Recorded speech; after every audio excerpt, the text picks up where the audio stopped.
lotion your skin.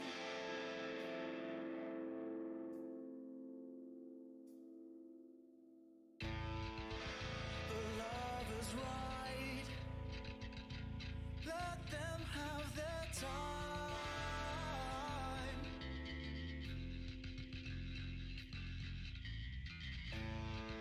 And I have this notion. Let's keep these wheels in motion. In motion.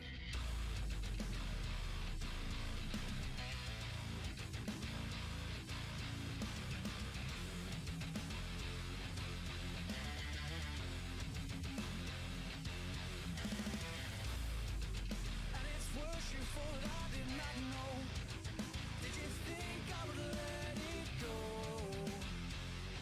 Oh no. And in time, yes, I'll think it's absurd. But until then, you'll leave your words. But lay on.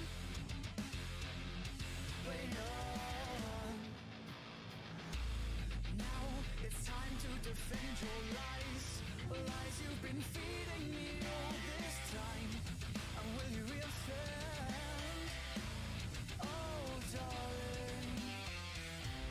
You say that you are innocent, but your words, they seem irrelevant, but still play on. Now it's time to defend your lies. Lies you've been feeding me all this time. And will you reoffend? Oh, darling. Oh, you have reached your lover's end. No way will we make pretend like we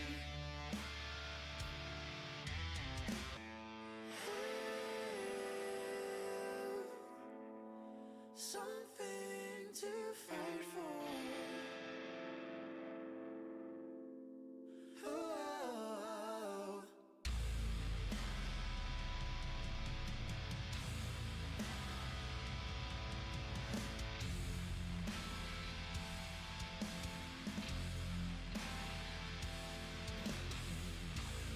We had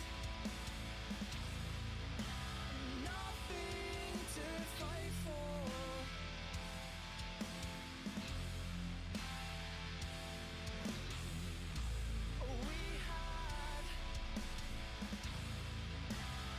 nothing to fight for.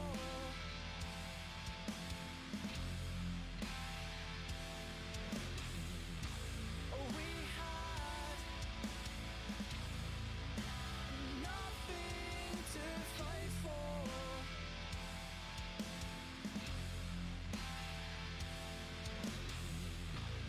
We had nothing to fight for.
Good evening, race fans. And we are finally here. We are qualifying yesterday, but this is round 2 of the 2024 GT Endurance Championship, and we are coming to you live from Daytona. This is the first of 12 stints today. Over the next 24 hours, we're going to see 817 laps, 2,860 miles of this 3.5 mile 10 turn circuit, and it is going to be fast, it's going to be frantic, and I'll tell you what, we're going to see some really good racing over the next 24 hours. I'll be here to take you through the first 2 hours here. Sorry, bear with me. Something's just kicked in on my phone. It should have done. Yeah, there we go. Right, so I'm going to be with you the first 2 hours. Jegr will be joining me very shortly. Excuse me, I'm just getting over a bit of a cough. Then we will have DJ Brohawk will be up for stint 2, and then I'll be back for stint 3. And we've got lots of other people coming throughout. So shall we have a look out there and see what's going on? Because we had qualifying yesterday, so obviously we need to recap the qualifying. Shall I get jegr involved? I think I should. Yeah, you there, buddy? I'm here, yeah. I can hear you. You were muted. Yeah, I had it muted because I was on the. I was doing the introduction. How are you? I'm good. Prepared for a long day and night. It's going to be 24 hours. I was just saying in the intro, 2,860 miles of racing over these next 24 hours. That's just phenomenal. Yeah. Glad we are just doing comps then, right? Absolutely. We can have a little rest. We're sitting down. We can have plenty of effort in. We just have to talk rubbish. It's the early hours of the morning when we'll see how things go. So qualifying yesterday was pretty close, wasn't it? It was really close, yeah. Especially, around this top 7 was really close. So 7, 8, 9, 10, they were really close times. But then those Corvettes, at the front, they were flying yesterday. Oh yeah, they're absolutely phenomenal cars. I think it was 2.1 seconds separated the 14, and then in the Super Pole, it was 0.8 of a second between pole and 7th position. Yeah, should be up then for a great 24-hour race. Yeah, absolutely. Great teams. I think actually the teams out in front are the ones, I think, particularly in the first stint, that are going to suffer the most, because they're going to be pulling along all those cars behind them. It's going to be difficult for them to pull away and make a bit of a gap with cars in their slipstream. Yeah, that's true. We'll see how tire wear, how fuel consumption will play a role. Then during the race. Well, I think the Corvette's not been too bad since the update, but I think the car to look out for, we've got Azarian there is starting pretty high up the order, I think. He's in that McLaren 650S, and I know McLaren is pretty good on tyres and fuel, particularly around here. So that could be a bit of a dark horse. I also have an eye on this Lexus RCF. It's funny, Brohawk was saying that yesterday, that Lexus is going to be a surprise package because of the way you can look after the tyres so well.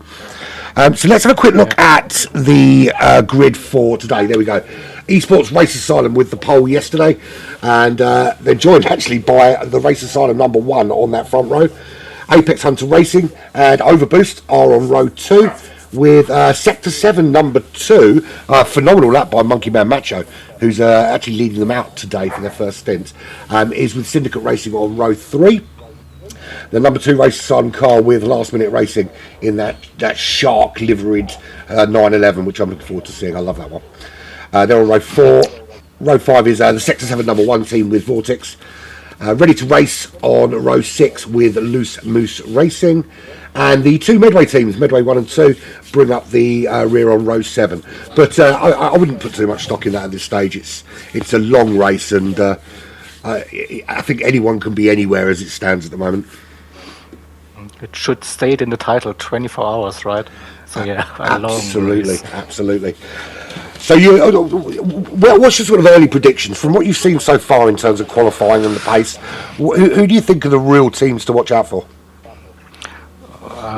The usual suspects, I guess. So Esports Race Asylum, then the ORT team is always up there, Sector 7. So those are my top 3, with both of the Race Asylum teams, so not the esports one, but the Race Asylum 1 and 2. So they should be up there at the front. And then there might be also a tight battle in the mid-pack. So with MRL, with Vortex, with Last Minute Racing, Loose Moose. Plenty of things. It's so hard. I was looking yesterday and thinking, can I pick anyone that really stands out? I mean, look, we know particularly Esports Race Asylum and Overboost they were phenomenal in round 1. But this is a very different animal, this Daytona track, because it's less about... You've got a couple of big braking zones, but it's more about maximising speed throughout the circuit. So those that can maintain speed through that kind of tricky Sector 1 are really going to benefit when it comes to the long oval sections in Sectors 2 and 3.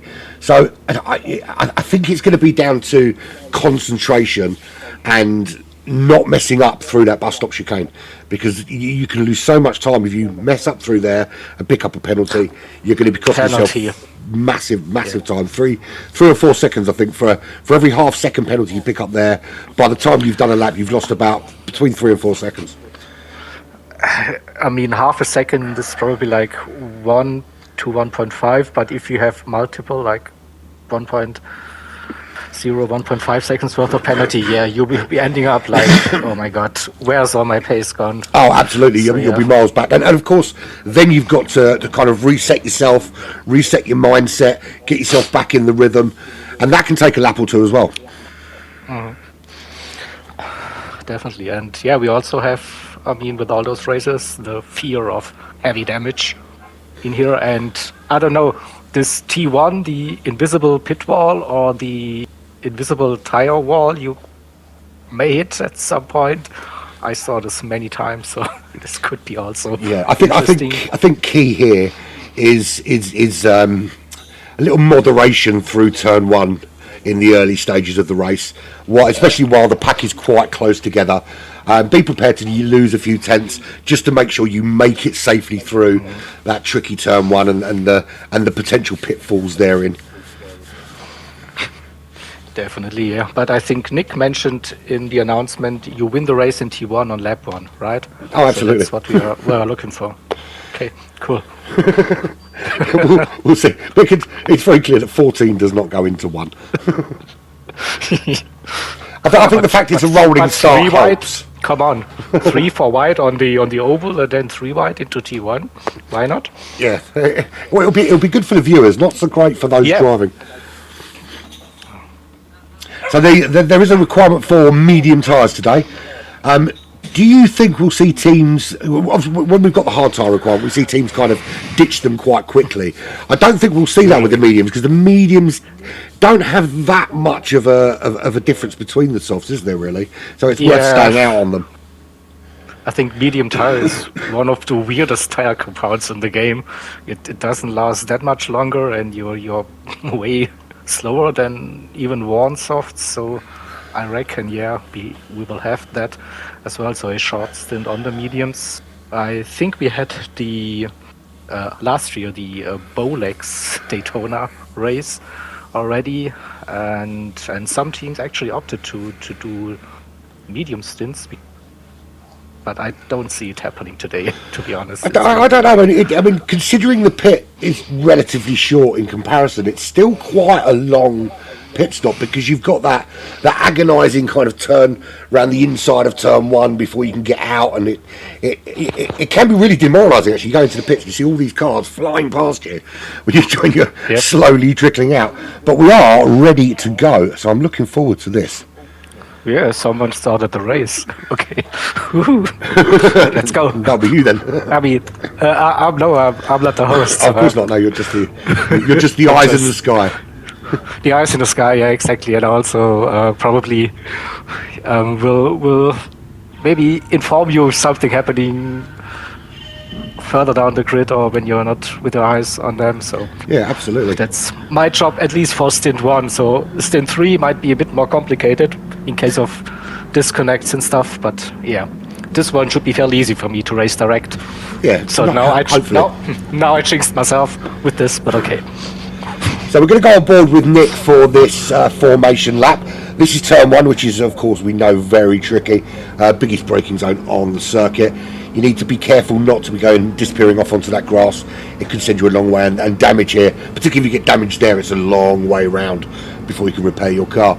Turn 2, you want to flick to this left-hand side, get on the brakes early so you can clip that apex and use all the road on the exit, and there is plenty of additional road there to use. Then you're flat out through what is essentially turn 3. I don't class it as a turn if you don't have to brake for it. I class it as a bendy straight. So yeah, you're straight flat out through here, and then you're looking for your braking point, which is about where he is now. Hard on those brakes for this tricky right-hander. This is where you set yourself up for the long run on the oval.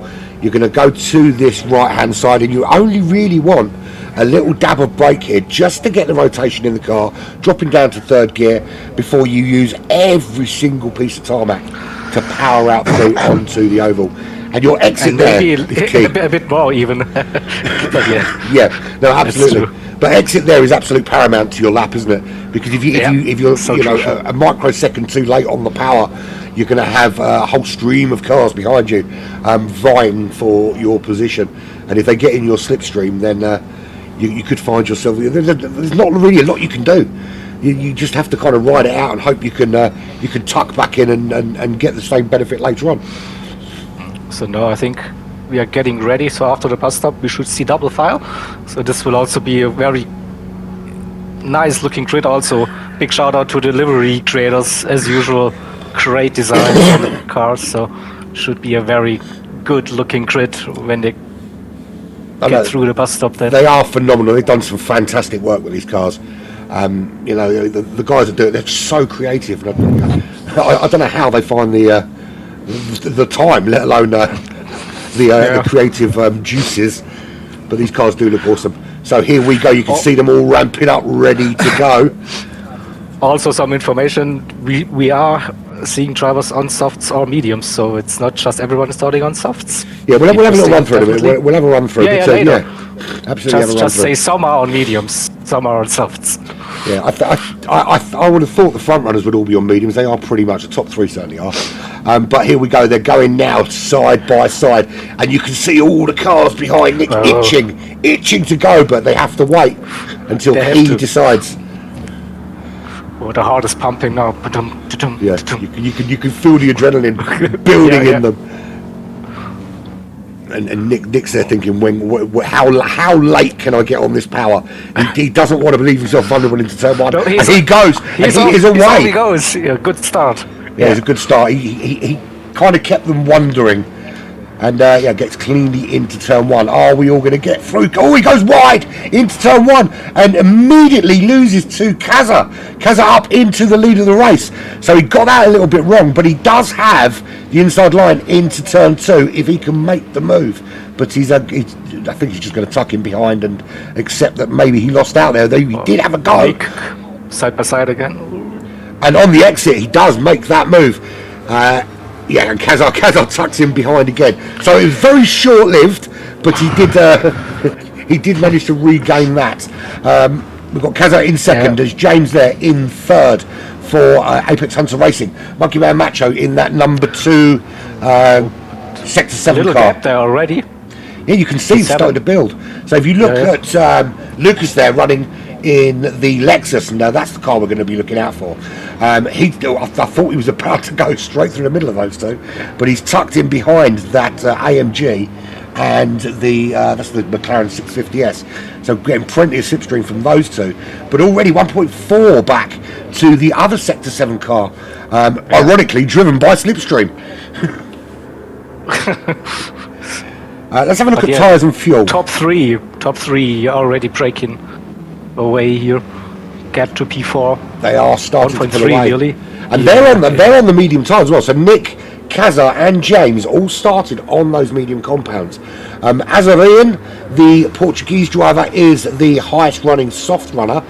He's got a little bit of pressure. I say a little bit of pressure. That's a lot of bit of pressure from Monkey Man Macho at the moment, who's tucked right in there. And Lucas as well, getting tucked in nicely, trying to find a way through. This is going to be a good opportunity into turn 1 if he can find the right braking point. decides to go a little bit wider. I think Lucas did the right thing there. He could have made the move, but opted to brake a little bit earlier and just ensure that he got through safely, because he knows it's a long race and there's going to be an opportunity later. Keza and Nick, it's a gap now. So Keza was fighting with James, Nick now with a nice little gap already, 1.6 seconds. That's the thing. I mean, that's exactly what Nick wants. He wants the guys in second and third to be fighting, because if they're fighting each other, he can just get on with it and move on up the road. Maybe what they need to concentrate on really is trying to maintain that gap, maintain that closeness with the leader, and worry about their own track position later. Because you can already see now, and we're on drone cam with Lucas, it's almost now a 5-car battle for second, with Nick off up in the distance. Yeah, so it's important in the early stages, at least for Nick, to get out of that slipstream and drive his own race. This is a good start, at least for the Esports Race Asylum team there. It is, but obviously you've got the one problem, of course, with being that lone driver out in front, is that you don't have really any opportunity for any sort of form of fuel saving or tyre saving by being tucked in behind another car. So it's all kind of down to your own lifting and coasting and looking after the tyres and everything, and it's all got to be on you. So it can be a disadvantage, I think, as well, to be out in the lead, particularly this early on. Yeah, but you won't be risking getting any damage. That is very true, and that Corvette is quick. But then there's also like Nick, who is like one of the greatest hot lappers on GT, but also like he has 1 or 2 moments in those races where he makes some mistakes. So let's hope for the Esports Race Asylum team that he can keep the strong pace and not do those little mistakes. So Azarian now moving up into the top 3. Monkey Man Macho getting past Kazza as well. Kazza dropping through the order like a stone on those medium tyres. James and Azarian having a really good battle there for second, and again just playing into Nick's hands. But Azarian at the moment just edging it over James from Apex Hunter Racing. Monkey Man Macho up into 4th. He now leads that pack of sort of 5 cars, which are now back to Parolin in 7th, Slipstream in 8th position, has kind of backed onto that now. So you've got sort of 3 distinct battles at the moment. You've got that battle for second with Azarian and James, who potentially could become a battle for first. Then you've got kind of Monkey Man Macho, Kazza, Lucas, Parolin, Slipstream. That's the battle for all the places outside the top 3, down to 8th. Then you've got a 1.4 second. Oh, so close for the bus stop chicane. You've got to have balls of steel to do that. Yeah. Wow. And we have one team, Loose Moose Racing in P14. They got rid of the mediums, I guess, and now they're running softs. So also interesting strategy here. So they've opted really early on to get rid of that as Aslan. Yeah. So clearly they don't feel that they get any benefit from running a full stint on those mediums. Be interesting to see, actually, with such an early stop, where they slot in once everybody else goes into the pits. But also maybe the thinking behind: get out of traffic, drive your own race, don't get distracted.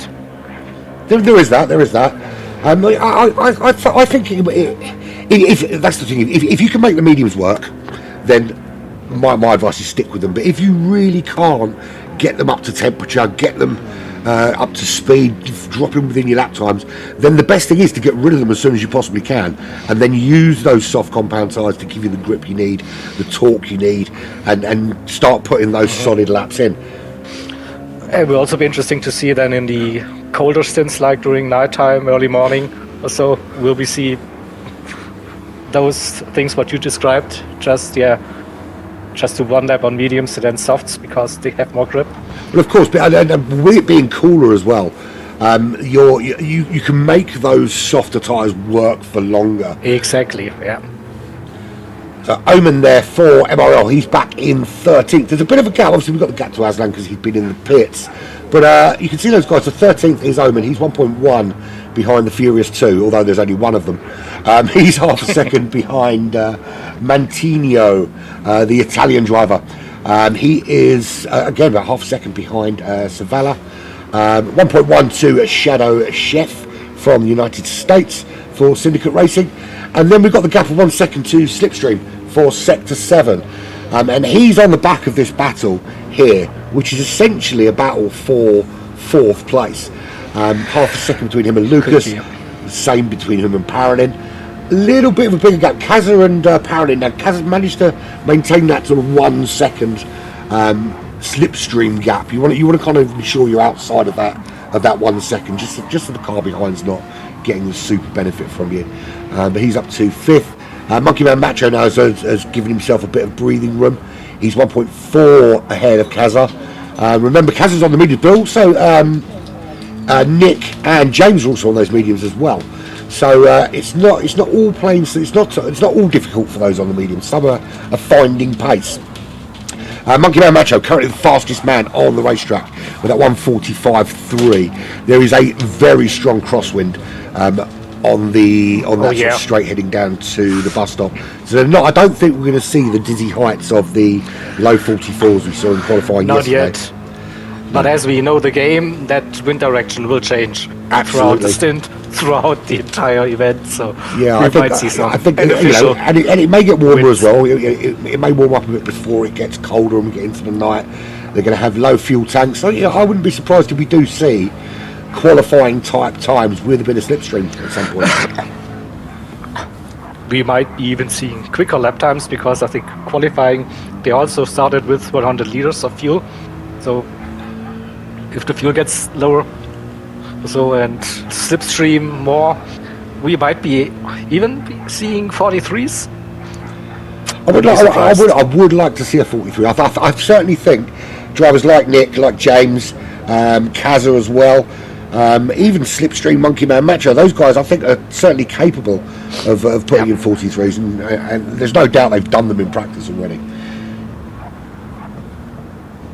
James there in 3rd. As we said, he's on the medium compound tyres. He's got Azarian ahead of him, but Nick there comfortably holding that 2 second gap now. This is the thing now that he's got 2 choices.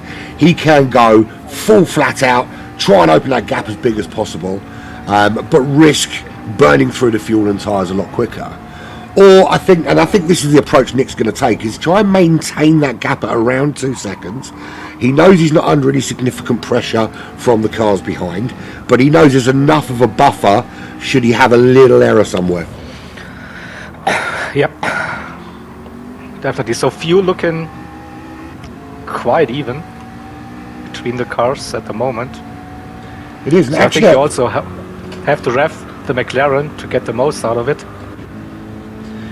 I've noticed as well with the tyres, I'm looking at the medium tyre wear and the soft tyre wear between Azarian and James, and there's not much difference in wear.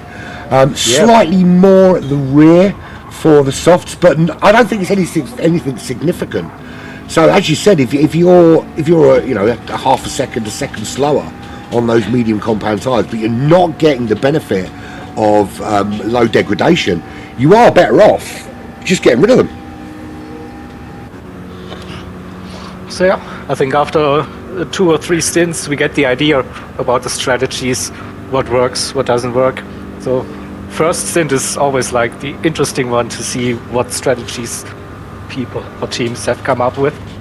Yeah, because it's interesting. I mean, you think that the drivers out here, there was some of them saying yesterday that some of the teams have done thousands of laps of practice for this event, and you can run every scenario, every strategy in the book through your practice sessions, but it all goes out the window when the race starts, because that's when the conditions are what you expect and what you have to work with. So you could have 20 different strategies up your sleeve and still not be able to do any of those.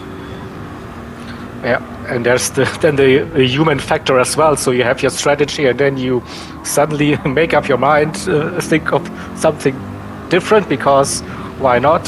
So split-second decisions at some point to do. That's the beauty of racing, right? Absolutely, so absolutely. And you can see actually that Azarian's closed that gap quite significantly now to Nick, down to 0.8 of a second. But not only is he closing the gap to Nick, he's bringing James along with him for the ride. James being on those medium tyres. So James is using that that little bit of slipstream he's picking up from the Portuguese driver to pull him towards Nick and not allow him to pull out that gap. Now, it could be a combination of Nick being on the mediums and taking it easy, and it could be Azarian is just absolutely putting everything through that car. But yeah, Azarian, he dragged James and Monkey Man Macho with him now, so we have a four-way battle. Yeah, exactly. Yeah, Monkey Man Macho, it looks like he's going to have a go at the Apex Hunter racing driver ahead of him. He's certainly looking for some the room. slipstream, yeah. I mean, Corvette is quick, I think. Let's see if the AFG... Really struggling to get that slowed down with the slipstream there. But that shows the level of expertise, is that he... You know, there are drivers out there like me that in that scenario would have just ended up ploughing into him. Nothing I could have done. But he was able to control the car and save that without compromising his own race. So very, very good driving there from Monkey Man Macho, who still has the fastest lap of the race with a 1:44.7, which he got on that last lap. So good to see. I mean, less than 2 seconds separating the top four. I think he's going to be close throughout. I think, you know, once we get into sort of stint 6 and 7, and there's going to be gaps on the field, but I think we're going to have little clusters of cars all racing each other throughout, which it's always preferable, especially if you've got 24-hour racing. You don't want to see 5-second gaps between every car for 24 hours, but I don't think we're going to get that here. Yes. Interestingly, Kaza is struggling a little bit here in the opening stages of this race, so he's dropping some positions there down to he's now. He seems to have got into those high 145s, but he's only just sort of got there. So I think he struggled to get those medium tyres up to temperature and get them working for him, because he was in those low 46s. He had a couple of bad laps, lap 3 and 4. With in fact, lap 2 as well, with a 49, a 47 and a 48 respectively. Yeah. So maybe now he's finding some pace there, but he has got slipstream all over him like an unwelcome guest. It is, yeah, and remember, Casas started in P2, so now, I mean, it's still a good battle. It is, yeah. You can see that Kazu and Paladin battling it out. Yeah. And that's a great move by Slipstream. You saw when they went into turn 1, he kind of backed off a little bit and let the other two cars ahead go side by side and borrowed his time and waited for that gap. And once the gap was there, through he went. But you see Kazu struggling, especially getting back on the power as well in that McLaren. Yeah, I think one of the weak points of the McLaren is still the acceleration. So if you lose the momentum, then it's really tough to keep up. But it is. It's handling quite nice, to be honest. But yeah, this little lack of acceleration might be the issue here as well. That was Kazan after losing a little bit of momentum there. Now outside of the slipstream. Oh, that's great. So Lucas there, he's closing actually a little bit on Kaza as well. He's got a gap to Mantinho behind him of 1.3, but a similar gap to Kaza, which appears to be closing every time there's a braking zone. That gap gets a little bit smaller. He's on the medium tyres, is Lucas, running in those mid 146s, but very consistent. There's about 4/10 difference between his slowest and his fastest lap. Throughout this period, so he's playing it safe and he's playing the long game. Definitely, and maybe also they're playing the team game here as well. So both Race Asylum, Team 1, Team 2. Maybe Kaza will wait a little bit to get Lucas that slipstream to join the battle. That's interesting actually, because although they are both Race Asylum, you would have thought that as they're just pride more than anything else is you'd want to beat definitely the other team. Even if it's just for Discord bragging rights. Yeah, let's keep that for the final hour of the race then, right? I won't point out at this stage that Monkey Man Macho is actually a black flag driver on loan to Sector 7 in the Sector 7 number 2 car and beating the Sector 7 driver at the moment.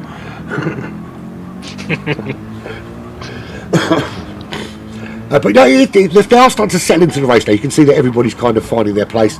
Aslam's closed the gap for, it was 17 seconds after his pit stop. He's closed it down to 12 seconds. And to be fair, looking at the pace on the softs, he's not looking significantly faster on the softs than he was on the mediums. A little bit up and down, 46s, 45s, 46s again. So, within 3-4 tenths here the lap time. So, probably way more consistent than we both can drive. But hey, we are here to just point out those things. And Absolutely. Omen there, he is still within that kind of 1 second of Shadow Chef up ahead. He's on the soft compound tire, Shadow Chef on those mediums.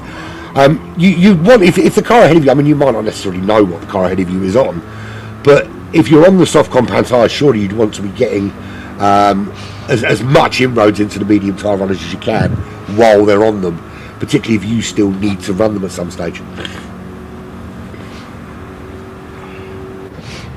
Furious 2, I want to have a look at this livery. I love this livery. It's the with that little shark face on the front of it. It's absolutely brilliant. I don't even know that it is a shark. It might be an alligator, actually. it is the Rexy livery we know from WEC races. So yeah, of course. I wondered why I recognised it.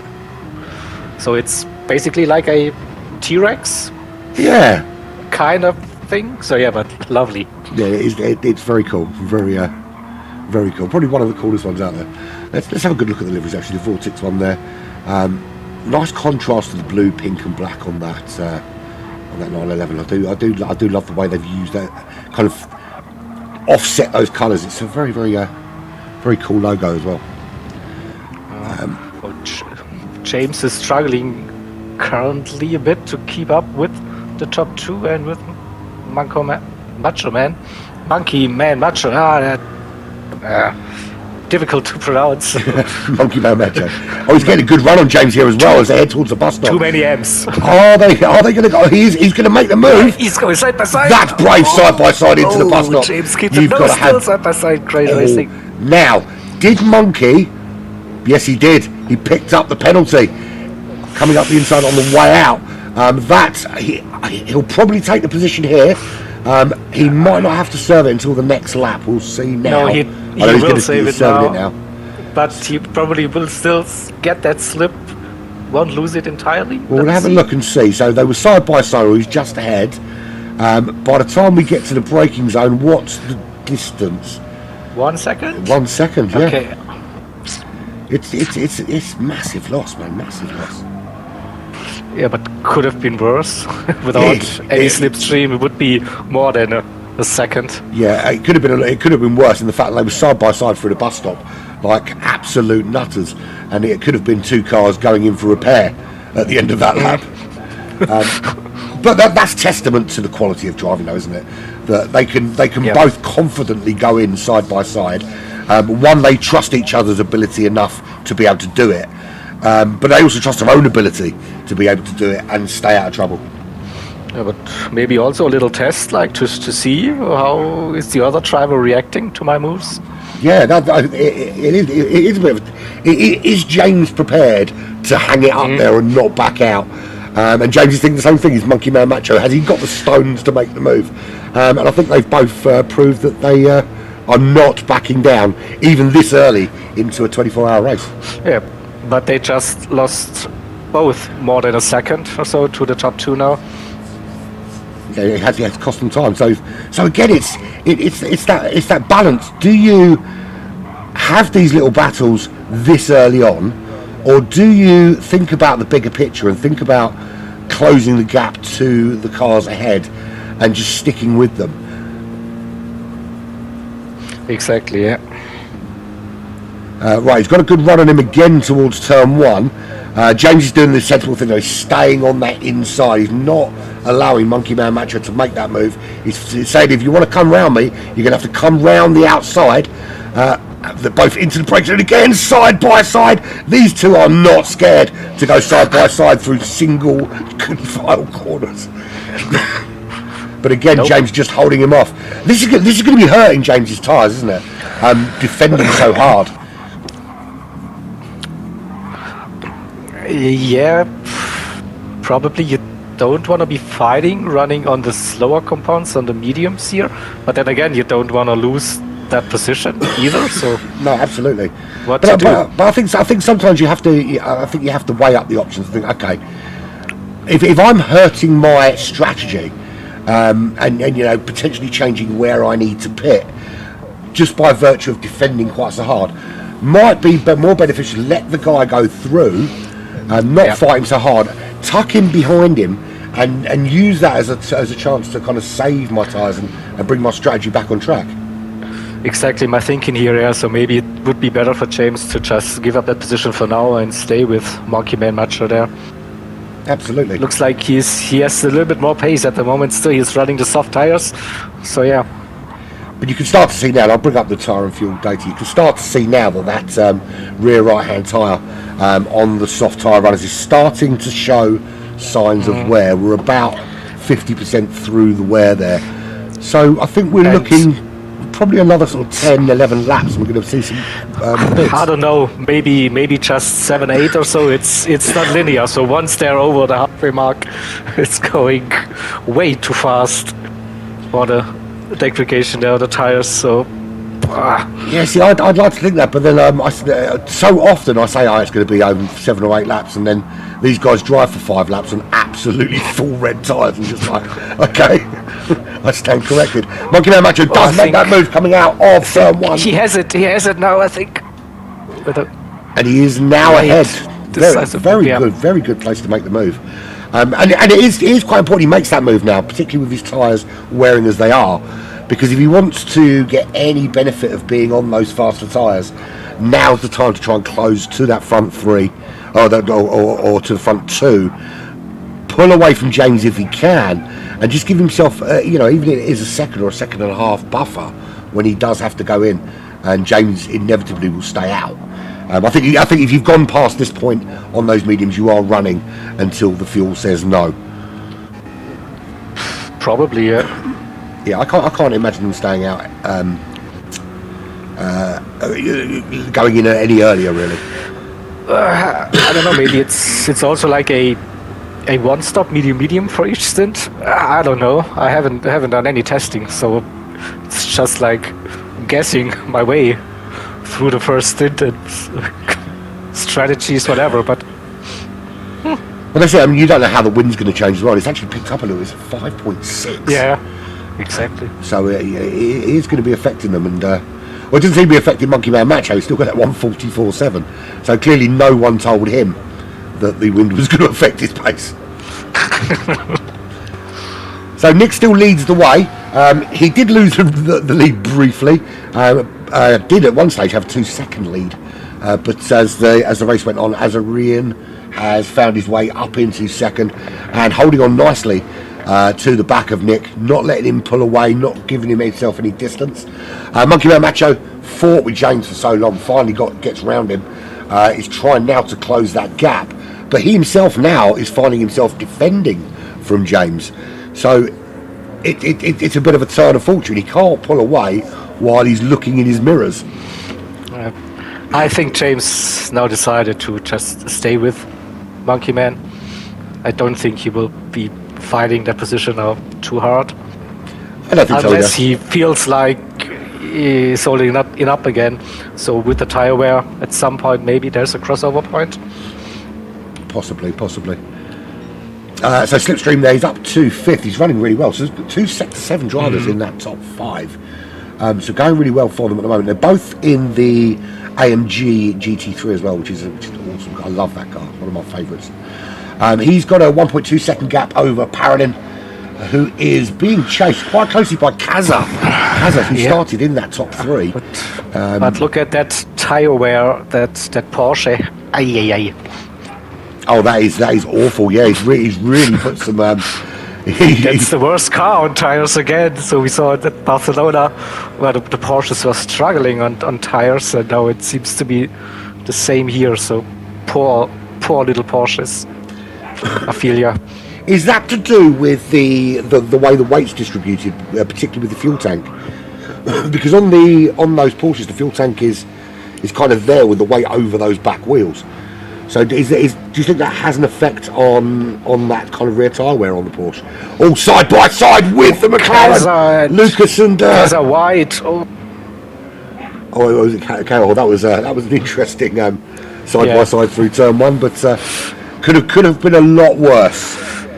it could, yeah. Yeah, no damage for either car. Kazza is in 7th. Lucas there, the US driver, 11 seconds off to almost 12 seconds off the lead, but only half a second behind Kazza on the medium tyres as well. So it'd be interesting to see actually medium versus medium there in the midfield, how they fare in terms of pace, because that is purely down to how you look after the tyres. But that Lexus is looking absolutely phenomenal at the moment, and very little tyre wear as well, even though they're on the medium. Very little tyre wear. Does he get a good exit and able to make a move here? He's certainly close I think enough. he should have the run now. Yeah, I think this is good car in the slipstream again. So maybe wait for the bus stop, give a little bump. Let's see what will be happening here. Yep, a little bump. Yeah, so Kazza there, staying in the middle of the road initially to stop that little move up the inside, takes the bump, but exit's key here now. If Lucas gets a good exit here, which he didn't actually get the best of exit, A solid one, still gaining a little bit. Yeah, I think he needed to be a bit closer on the exit, didn't he? And he just, I think he didn't go pad quite quick enough. But now he's got that run down to turn 1. Is he close enough to make a move before we get there? He should be. I think crossing the line should be basically side by side. No, it's bump drafting, so it's working together. Both race to Salem teams at the moment. So they are. Yeah, they are. They are absolutely working in harmony to try and close that gap to Parolin. Kazza again a little bit deep into T1, but just kept it. You can see there how they're working together, because the gap was there for Lucas to go through, and he. Now I think if you're racing, if that's another team, you're going for that gap. Yep, 100%. Excuse me. So yeah, if you can see clearly they're communicating. They're working as a team within a team, really. First pit stop of the race. The Furious 2 getting rid of mediums, or maybe the second. Hasnain for Loose Moose Racing was the early one, but so how far? So 12 seconds back that puts him. And Aslam's actually closed that gap to Shadow Chef now to 4 seconds. The only problem is, I would say, is that he pit early to get rid of those mediums. By the time he's closed that final 4 seconds to Shadow Chef, who's on the medium tyres, he'll be needing to go in again. Yep. So I'm not entirely sure that was the correct strategy. For now it looks like maybe don't do too many stops here if you have the pace on mediums. Of course, that is. Yeah. Unless, of course, maybe we missed it and he picked up some damage that we didn't see, which kind of forced him to go in. But I was running with them during the pit stop. Was no sign of damage, so it looks like a planned stop. Okay. Well, I suppose that's a good thing about trying things out in the first stint, is that there's another 11 stints but for people to learn from. We have a battle for P1, so Azorian now just got past Nick here through the horseshoe. Let's have a little look at that. Oh, he gets a great little run through there, doesn't he? He run out of turn 1, turn 2. Oh, Nick giving him a little fight. Oh, that was rubbing his racing if I ever saw it. But no, equal amounts of respect and aggression through there. But Azarian now taking the lead. It's whether he can pull away, because it's not long now before he's going to have to start thinking about his pit stop. So I think Nick will be taking the lead pretty soon without too much of a struggle. Looks like, the tyre wear still very good here for Nick on those mediums. So Monkey Man Matcher has pulled a gap now from James. He's got it to 2.1 seconds, but he's not making massive inroads into the front two. It's down to 2.5. He gained half a second over the last 3-4 laps or so. Not that much. Yeah, it's not the amount you would have thought but he's going to have to pit very, very soon. In fact, looking at, I mean, as you said, I mean, you called it absolutely right. The tyres, once they hit that halfway point, really fall off the cliff very quickly. Caught on camera, tyre wear. We caught you. Yeah, so what were we looking at? We're lap 20. I wouldn't be surprised if lap 22 we start seeing these soft tyre runners start to come in. Yep. That would be also my call here. At maximum 2 laps. If you don't want to risk like a spin. I mean, having dead tires on the rears is one of the worst things you can have in the game here. Because you just lose the rear end so quickly if you're not careful. Oh, and you lose the rear end here, and it is all wall pretty much everywhere. So you're not only looking at trying to get back on the track, you've then got to go and repair the copious amounts of damage to your car. So there's the other Sector 7 car with Slipstream. A little bit better on the tyres, but I've known Slipstream some time, and he is pretty good with looking after his tyres anyway. He's a very patient man, is AJ. Yeah, and he wasn't really fighting that much compared to Monkey Man, I guess. So he had a clean run through the grid to get up to P5. And yeah, he hasn't had to have huge battles. The kind of gaps have either opened up for him or cars have just been a little bit slower and kind of dropping back behind. I do love that the way that they've done that livery though. It's very kind of retro and modern at the same time. I like it. It's a cool kind of modern twist on a retro livery. Totally, yeah. I think I know this design, but I can't for the life of me think what the original design is, but it immediately stands out, and I know I've seen it, and I might actually do some homework. When, Nick pitting now. What? That's a really early pit stop for those mediums.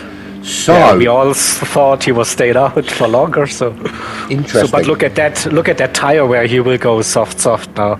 Two stints on softs with that tire wear. So Nick in, Parolin in, Kazza in, Lucas in as well. So that's 4 pit stops. I'm really surprised those medium tyre runners have gone in quite as early as they have. But I suppose that's Race Asylum team strategy, no doubt about it. Look at that. Yeah, absolutely. But they obviously know that they can run 2 full stints now on the soft. So yeah, from their perspective, it makes sense to do as they've done it. But for me, I think, wouldn't you want to give yourself a bit of a cushion, a bit of a, if you needed to push the tyres a little bit more, you stay out a little bit longer on those mediums, 2 or 3 laps longer on the mediums, just to give you that cushion just in case. Obviously, Nick is now definitely pushing. I mean, he didn't really refuel that much, or I don't know if at all. But with 60% fuel now, softs, this will be now lighter car. He will try to push now, definitely. He definitely put a little splash in, but nothing significant. So he's clearly fueled for 1 stint to make sure he can make it to the end of that stint. Then he knows his next stop will be a little bit longer, more fuel in, but then that will be running to the end. So interesting. So soft tyre runners now out in the lead. Azarian, he is currently 2.7 seconds clear of Monkey Man Macho. He's probably got another 2 or 3 tops laps left in that car. Monkey Man Macho, I said at the end of lap 22, he's staying out this time, but I think anything beyond lap 23 and his bravery is getting a little bit too much. James, he's still on those mediums. I think he's going to run to the end on these mediums. I think he's going to be the only one that does, and it's paid off so far because he's back into the top 3. That's definitely nice to see that we have a different strategy for Esports Race Asylum and AHR in the same car. So, and we know both drivers are nearly the same pace. But this will be interesting to see which strategy is the better. It'd be interesting to know actually whether it was it was planned for them to do this, or whether it was kind of reactive. It was a kind of we'll see what ERA do, and whatever they do, we'll do the opposite. Would have been nice to have some inside guys in the team chats to listen to them race engineer or whatever happening. It would be, wouldn't it? Yeah, I mean, so just like then grab those voice chats and replay them like on those F1 races or like radio That'd be cool, wouldn't it? calls, whatever. Yeah, it would be really cool to Give to away have this everyone's strategy. information. Nobody has a secret because we just broadcast. No it to one, the world. yeah, exactly, yeah. So you get those great calls like, so what do you think about XYZ? And we come back to you, or we are checking all those things. Yeah, would be Okay, pretty now the leader into the pits. And Monkey Man Macho as well. P2. James staying out by the looks, yeah. So let's see what sort of gap James is going to have. So it's 2.6 to slipstream. The slipstream, remember, is on those soft compound tyres.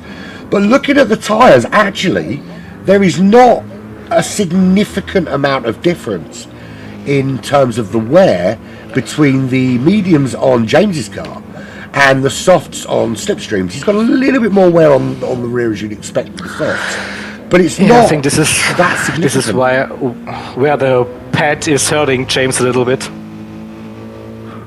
Possibly. And Azorian just comes ahead of Nick 1 second when he leaves the pits, so But of course he's going to be under immediate pressure because his tyres are not quite up to speed yet.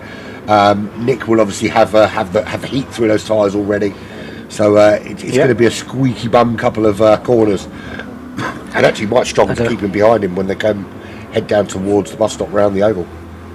yeah, both at the same tire compound now, and yeah, as you said, Nick with 1-2 laps already on those softs, fully up to temperature.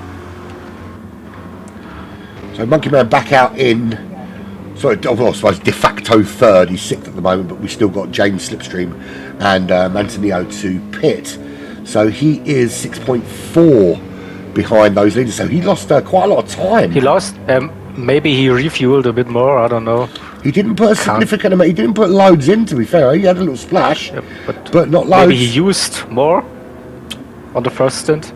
And I just read through the rulebooks of 4 liters per second, so that's more on the slower side of things for the refuel rate. Yeah, but Monkey Man Match, I mean, the car itself is not too bad on fuel. But I'm having a look at Slipstream's fuel. Yeah. And now Nick with the Slipstream, he's going around the outside of Azorian, over the line, into T1. Let's see. That Corvette is strong. Oh, Nick late. Very late. Deep. Too deep. That was very late and very deep and could have been very costly, but he did get it slowed down eventually. So next opportunity will be the run to the bus stop. He will need to have that. Yeah, he's still within that slipstream range, so should be fine to have the next attempt after the bus stop, probably. Really closing it on that infield section now. So that's Omen making a move on Paradin to go up to P9. Let's see if we can catch that overtake. I think we can, because that's a more American muscle there as well. So yeah, Parolin on fresh tires compared to Omen, who's so actually he was regaining a position he almost lost. But very close battle between those two. Yeah, but that Mustang is struggling now, getting the power down. It is, absolutely. Paradin is back ahead in 9th place. The Furious 2, one of the earliest pitters, along with Aslam, and we can see that Aslam, he's had his second pit stop, and he's still 3.7 behind Shadow Chef. So still quite a bit of work for him to do. Although now they're on comparable strategies in terms of tyres, so Slipstream in. Time out. James staying out for another lap. Okay, so Slippy is in. He's on the soft, so that was to be expected. That puts Matineo up into second, who's going another lap. Yeah. So that is Matineo is our friend Pistina Calda, in case you're wondering. Oh, he's changed his name, is he? No, this is like you have nicknames on your screen, and I have the PSN IDs on. So. I know Pistina, I know him very well. He's raced with us quite a lot. Let me change that. Why did I put his nickname? There we go, Pistina. There we go. That makes more sense. I wonder why the names were a bit weird. Pastina's a very strong driver. I'm assuming he's not with DCT for the purposes of this, is he? No, they haven't entered a team for IRO Championship, so he's racing for Medway Racing League then. Yeah, very solid driver. Right, so Yuppie for Vortex, 5.1 behind the Furious 2, really pulling away from Shadow Chef. 3.2 seconds is that gap now. So Shadow Chef, the question is whether he's going to start dropping back, but it looks to me that he's found a bit of pace now and just started to pull away from P14. So it could be a lonely day back there in P14, I think. Maybe. Or Nick pushing again. Not sure if he cut that exit on the bus stop. I think got away with it. He was thinking about doing a move into the bus stop, but decided otherwise. He's found some good pace. So he is closing fast on Azarian at the moment. And of course these two are the de facto leaders once James and Pastina decide to finally come into the pits. James had a little bit of a power slide there now in the infield section, so I think now his rear tires are also struggling with the grip. So you don't want to be doing that at any stage really, because it takes so much out of the tires as well. Yeah, I know. So wouldn't be surprised if James will be pitting now. So we're looking at, yes, it's 14 seconds Azarian is behind. Nick is 15. 21 Monkey Man Macho. So I think Monkey Man Macho is still going to be in that top 3.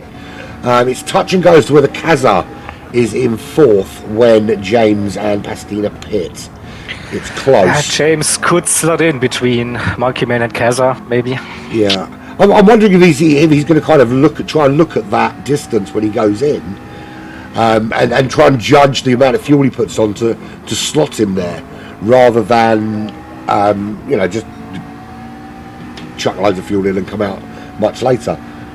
But then I suppose the other thing is, is it worth sacrificing a bit of track position now, putting a bit more fuel on, and knowing that in your second stop you can be in and out much faster? James has the pace, the ability to make some moves there, to do some overtakes, so yeah, probably. But he's coming in. So he is finally in. What about Pastina? Is Pastina going to follow him in? He's made those soft tyres. He's made those last a long time. In his place now, I would pit, but it looked for a minute there. It looked like he was considering not coming in. But no, I mean that's phenomenal. On those soft tyres, to make them last that long, that is phenomenal driving. Definitely. So Nick there right on the back of Azarian now. This is going to be a bit of a battle through this infield section. Nick's going to want to close right up on the back of Azarian before they get back out of this sector 1. Yeah, James refueling probably more than the other cars, but he's just I called it basically between Kaza and Lucas. Just slotting in there. That's if you would have the track mapper thing, that circle of doom where the teams decide this is the gap, you need to come out after the pits. They timed it perfectly, but I don't think you can do that on GTs. No, you can't. To that extent, we were just hoping. But then I suppose it's something I suppose you could train for, because if you do enough practice laps with enough other cars on the circuit, you could practice going in and kind of judge, okay, well, if I know that car's there, that's where I want to be, and kind of judge when you click the stop refueling button. Yep. I think one of the missing parts on GT is that you see just the delta, the cover in front and ahead of you, so you don't see it for the drivers P6, 7, 8 or so.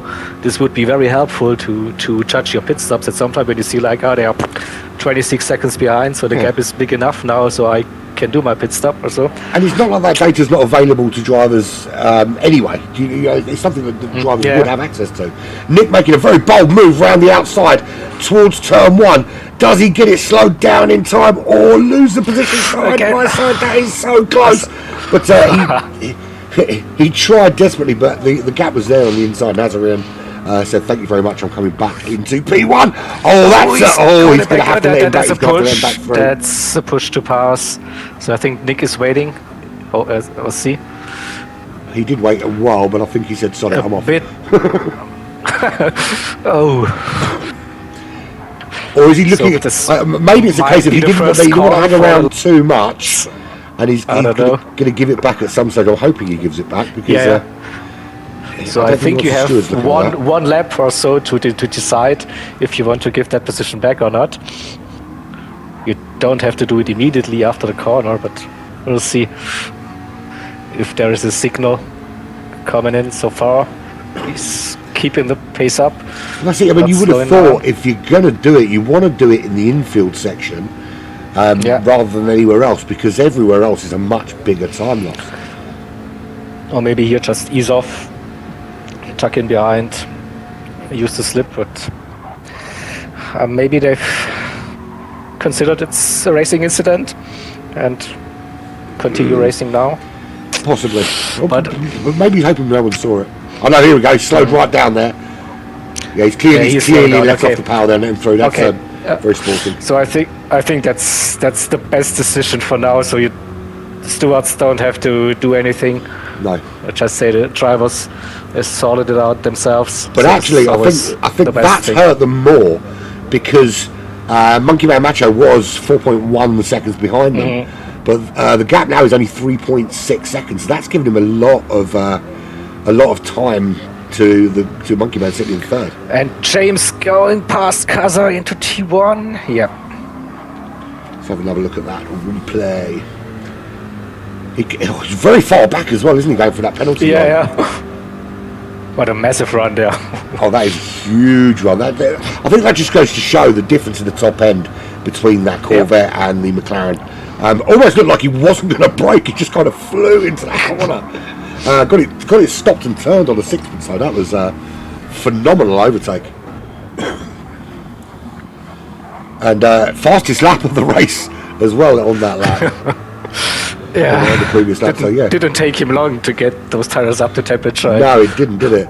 So that's lap. 6 seconds to Monkey Man.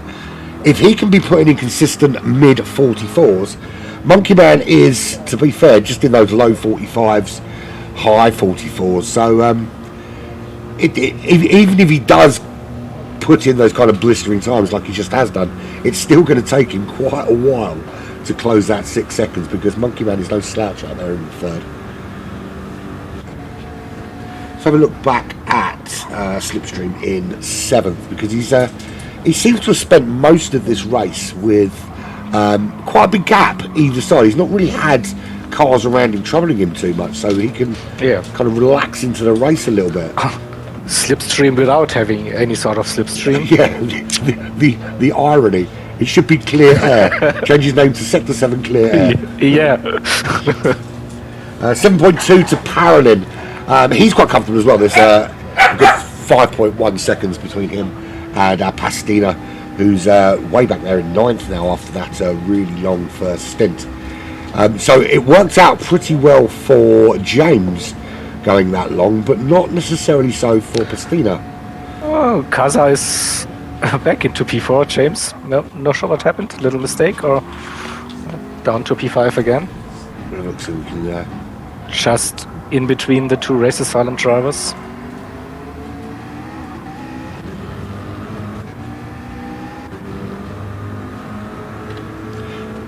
Couldn't find what happened to them, but they're still really close. Was that a kind of team orders thing? Is that I'm quick you, let me through? Who knows? And at the front, still those two. I do apologise, we've got battling it out. My foster daughter's puppy in the house at the moment, screaming its head off. So after the first 45 minutes of 50 minutes of racing, so the top 3 teams are basically those who would have been expected to be there with Esports Race Asylum, ORT, and Sector 7. Yeah, definitely. I mean, I think the only Monkey Man, I think, was 4th, wasn't he, on the grid? So it's only Kaza that's out of sync at the moment. whether him and James can work together now to close on Monkey Man. That's where it's quite good having a teammate with you on the racetrack, is that you can now kind of bump each other along and work together to try and close that gap. James with the run again into T1. Wow, again late on the inside. Crazy. It's a deja vu. Phenomenal move. Phenomenal every time. So clearly James has got T1 absolutely nailed on. But Nick with the fastest lap of the race now. 44.5. Yeah, slowly. Well, bearing in mind that huge crosswind, and it's still over 5 meters a second. That's a pretty darn good time, because I think we were 44.1 was the quickest lap yesterday, and that was with a bit of a tailwind coming back down towards the start finish line. So to have a crosswind like that and be only 4/10 slower, that's phenomenal. Under racing conditions as well. True. Right, full run. Let's do a rundown from the rear. So it's Bad Omen at the back for MRLE 16.6 behind Hasnane. However, it looks like he's pitted relatively recently, so that would explain that 16.7 second gap. 5 seconds to Yupe, who is 1.5 behind Shadow Chef from the United States. Spanish driver, the Furious 2, 3.7 up the road in 10th. Pastina, after running in the top 2 for a little while, finds himself down in 9th, 2.6 ahead of Furious 2 and 4.6 behind Paradin from Ready to Race. He's 8.4 behind Slipstream. He has the Polish flag up there, but I can assure you he is a New Zealander that has moved to Eastern Europe. 3.7 seconds behind Lucas, who is 1.6 behind this crazy battle between Kaza from Race Asylum and James from Apex Hunter Racing. Then we've got the big gap, the 6 seconds to that front three. Monkey Man Macho in a bit of no man's land with a 3.5 second gap to the front two of Azarian from Portugal and Nick, of course, from United Kingdom, who is half a second up. Both now on soft compound tyres. No one's running the mediums in this middle stint. Oh, yes, there is. There is Parallel running mediums in this middle stint. But other than that, I think everybody else is on the soft compounds. So we're going to see a few people finishing this race on mediums. Yep. And I think so far Pastina is the biggest mover. Here they started P13 up to P9 at the moment. So yeah, that's not a bad shift through the field, because it puts your teammates in a really good position as well, because if you can close the gap a little bit more on Parallel and have a little battle going on there, it makes for an interesting kind of second stint for the new guys coming in. Of course, the second stint as well brings a whole new dynamic, because you don't know what teams have got what drivers, you don't know what level those drivers are at, so you could see massive changes sort of midway through the second stint compared to what we're seeing now. Yeah, so I guess that the top teams will be running their strongest drivers on the first couple of stints and then try to manage the race. Well, it certainly looks that way, but we're looking, obviously, we know Nick's incredibly strong, Azarian, very strong driver, Monkey Man Macho, certainly one of the, of course he's from Black Flag, so of course he's one of the strongest in Sector 7. James, we know, is an absolute demon. Kaza, we know, is very quick. He was very quick yesterday in qualifying. Lucas, yes, very fast driver. And that Lexus, bit of a dark horse as well. It's kind of running in 6th. It's been kind of that midfield genius, really. Just kind of, it hasn't really been involved in too many battles or anything, but it's been very consistent with holding on in that midfield. And the benefit of that, I think, is that you can only get better from there. If you can consistently stay in that sort of 6th position, then whatever goes on up ahead, you can find yourself benefiting from exactly that. And see, just 13 seconds now the gap to the leader as well, so that's still podium, definitely. Absolutely. Yeah. And we're Possible. almost midway through this first 2-hour stint. For the gap to only be, I mean, the gap for across the whole field is still only a minute, which in the scheme of racing is quite a long time. But over the scheme of 33 laps, it's nothing really. It's a couple of seconds a lap, which it isn't really much at all. Yeah, I think we saw other endurance races where we had bigger gaps Oh, absolutely. very early. So, I think Barcelona we saw some very big gaps opening up. By this sort of stage, it was quite huge. So Azarin still sticking very much with Nick for Overboost Racing Team. So Overboost really are bringing their A game to this GTEC competition, aren't they? it's crazy. So I've seen them many times, and I know they don't even run their quickest drivers all the time. Or they say they have even quicker drivers on the lineup. So I don't want to see the top ORT team, to be honest. This is scary as hell. But yeah, every time they bring up a strong lineup to those events, always competing for the top spots. So. It does make you wonder, are their top drivers not driving here because they don't feel they'd be challenged? And if that's the case, oh my God. Yeah. So I mean, I know they have quite a busy schedule there with taking part in different leagues, series and stuff. So maybe they just then, I don't know, with the workload they have a nice little mixture there. Where are they based? Overboost? Where are they based out of? It looks like Portugal. So most of them are Portuguese drivers. I suppose that would make sense, wouldn't it? Yeah, but I think the one team manager he has a British nationality, at least in the game. So it's King's Pedro Rice. So he's. See, that's one thing that actually frustrates me about the game, is that the flag that comes up is the flag that represents where you're currently situated, where you're playing. But a lot of the time it doesn't match the nationality. I mean, we assume that as a real is Portuguese, but he might not be. Some flags are not even like available when you sign up for your PS account. So I think that's why Monkey Man has LT for it's Lithuania, right? Yeah, he's Lithuanian, but what it stands for. But if you're playing in Lithuania, you can have a Lithuanian flag. So I think you should be allowed to pick the flag of the country you're representing. Yeah, you should. But I knew quite a few racers that they also have this LT in their name and running with the British flag. So I used to one of the first groups I broadcast for. I used to broadcast for their national championship, the Lithuanian national championship. It's where I met Monkey Man and a lot of those guys. And a lot of them are based in the UK.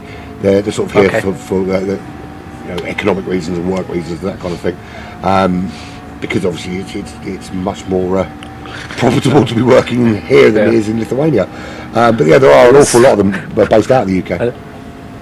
I know when I started playing on Gran Turismo on PlayStation, I had one of my guy on my friends list that was Jamaican, but the Jamaican flag was not available for PlayStation. So we had to pick the American flag or whatever. So yeah, sometimes. I don't know. You could understand if it was like a little colony of France in the middle of the Caribbean Ocean. But we're talking about Jamaica. It's a small country in the scheme of things, but it's not that small. No, should be well known in the world for you would have thought, wouldn't you? Various things. Absolutely. Right, so let's have a look at if there's a battle for the top 10. There's not at the moment, really. Shadow Chef is sitting there in 10th. He's 4.7 ahead of Jupe. He is 2.9 ahead of Hasnain. Furious 2.19 seconds back. But he's just literally come out of the pits in that 9.11. And he is just not too far ahead of Bad Omen now. He's come out. So Bad Omen got a real opportunity to try and do something with that Mustang. You would have thought the Mustang, being an American car, would have been stronger here at the oval racetrack, but it just doesn't seem to have the poke, does it? At the test event last year, the Mustang was really, really strong. I can't really remember this, where I was also involved in covering this event, and the Mustang had like, I don't know, was on the podium in the end. So, but yeah, with the recent BOP update, so I think other cars benefited a bit more than this Mustang. Still a good car, I guess, but you see, like, with how many cars are on the grid, it's the only Mustang, so could be a reason for that. Yeah, absolutely. I think it's one of those cars that you have to really enjoy driving it, because it's not the most compliant of cars at times. It tends to want to do its own thing, which is why I think you really need to love it in order to drive it. We're looking there. So Pastina, as we say, is very well improved from 13th up to 9th in the race. He's 3.5 behind Paradin. Still 11 seconds from him to Slipstream. He is the only medium tyre runner in this middle stint. So holding on quite well in 8th and not losing too much time to Pastina behind either, which is exactly what he wants. Slipstream has closed a little bit on the back of Lucas. It's under 3 seconds now. He's steadily in those low 145s, 145.3 being his quickest lap. Lucas, similar times. So it's going to be a bit of an effort to try and close that gap any further. Yeah, but look at Lucas' gap. He was basically within a second to Kaza a couple of laps ago. Now 5 seconds to gap. So yeah, Kaza is certainly pulling away, but that would be explained by the fact he does have the fastest lap of the race, and he's starting to get some. That's got to be a penalty. He cut that. Yeah, that has to be a penalty, right? Yeah, he didn't get away with that one, and he should serve that here. So that 5.6 second gap will drop, and the 1.4 to James. James will be pleased to see this dropping out. We'll see here now. So it was at 1.4. As he's heading down now to turn 1, and yeah, just over a second lost with that half-second penalty. So yeah, the work's, he's got to do the work again now to get back to James and get that battle going again. Oh, yeah, and have a look at the tire wear on the soft runners now. Maybe 4 or 5 laps. So then we should see the next. Certainly looks like it. Yeah, certainly looks like it. I think. Well, the thing is, if there's only one more pit stop to go, we're on lap 38. So they're going to want to be running for another 5 or 6 laps if they still only got softs to go. If they're one stopping, it's a big stretch, right? I know it's a big stretch. I'm wondering whether there's whether they run softs for a full stint and then do a very short medium stint at the end, or vice versa. It's come in and do a very short medium stint and then finish up on the softs. So either one long medium stint or a like maximum attack hammer time soft stint again, and then do the rest on the mediums. Yeah, but I mean, we saw with James and who was it? It was Pastina and James. Is that the difference between the softs and the mediums between those two guys was very negligible. There wasn't that much difference in wear. And look at James now, probably with a good strategy here with those softs still. Yeah, but he's got really a good shape. He's in really good shape to finish up on the softs. Absolutely. He's got lap 38 now, so he's still with 30 laps essentially remaining, 30 racing laps remaining. So he's going to have to. I think if he can get to lap 45, then I think he's in a really good position to. That looks like the target push. lap. Yep. So anyone that's got less tyres than him, I think he's going to struggle. Monkey Man Macho there, he's on those softs, but he still needs to run a medium compound. So in terms of that, if he can stretch that medium compound out to about 27, 28 laps, then he only needs to really come in in the next couple of laps, and then he can run to the end on the mediums, if he can find the pace on the mediums, of course. Of course, yeah. So yeah, I think it will be interesting to see what Nick and Esports Race Asylum will be doing. So, judging the tire wear now we see in the Corvette, don't think they will get to the end on another soft stint. No, I don't think so either. I think that's the downfall. I think where the Corvette is clearly the strongest car here at Daytona, I think it lacks with the ability to keep those rear tyres from the degradation. Yeah, compare them to the 650S there, as a Rian there.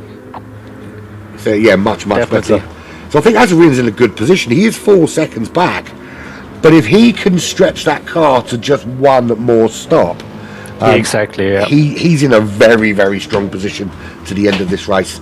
Especially if Nick's going to have to pit twice, or if Nick's going to have to go into ultra tyre saving mode. Yeah. I mean, if I have a look at Nick's fuel and tires, so I think that he would have liked those tires to last a little longer I think so. compared to his fuel load. So, Absolutely, yeah. And it certainly seemed, because he didn't put a lot of fuel in when he pitted. It looked like he kind of planned just to put in enough for that stint.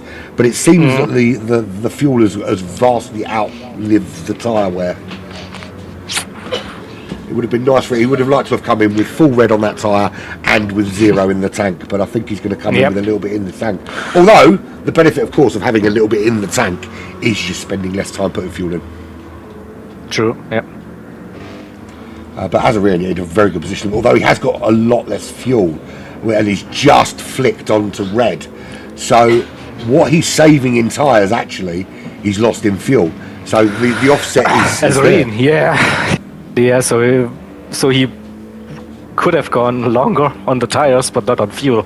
So pick your poison, right? For those exactly. cars. And the thing is, if he'd put in another 12, 15 litres or whatever, he'd be behind Monkey Man Macho now. And possibly behind James as well, because James is only 1.4 behind Monkey Man Macho now. Yeah, James now, with a very good couple of laps there to close that gap. And Kaza has not recovered from that penalty, and actually his fuel is so low he's going to have to come in very, very soon. Yep. I mean, while Kaza could stay with James, then definitely helped him. You see this also with the fastest lap there, but once he got out of that slipstream and when he was serving the penalty, and he lost 2 seconds over the last couple of laps to James there. Yeah, it's left him a little bit adrift.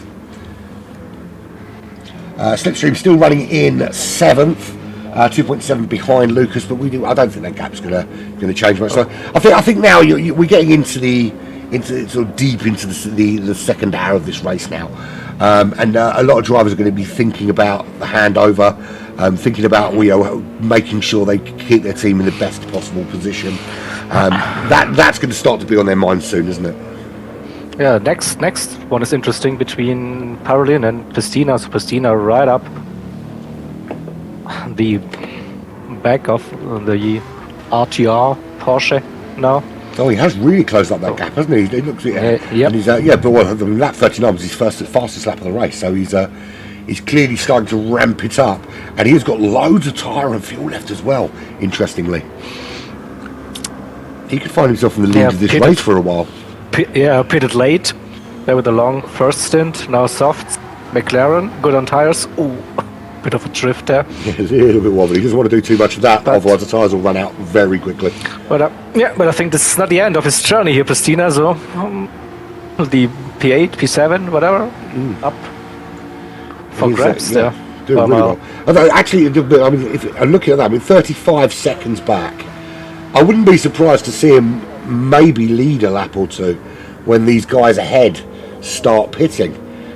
It might not be forever, but I think he might get a little opportunity out there, certainly in the top 3. Speaking of pitting, I mean, the fuel is very low, tires are low, so will be the in lap for Nick and also for Azarian. I think Nick, if he wanted to, could probably stretch one more lap if he's brave enough. And I think if he wants one more stop, he has to. He has to. Okay, and fuel, hope yeah, for the best. you might be right, yeah. Azarian, though, I think his fuel is not going to allow him to do that, and maintain any significant pace. So I think his best bet is to come in now. I don't. But James now, 0.8 behind Macho Man. Yeah, he's really closing on the back of Macho Man, but Macho. Why do I keep saying Macho Man? Because I'm a Wrestling 90s teen who watched WWF. Come on. Oh yeah! Oh yeah, exactly. Yeah, Monkey Man Macho. I think that's where I'm sure that's where it comes from. Who knows? Okay. Who knows? Yeah. Yeah, I mean, anyone of our age will be a Macho Man fan, sure. Yep. So interestingly, James is on.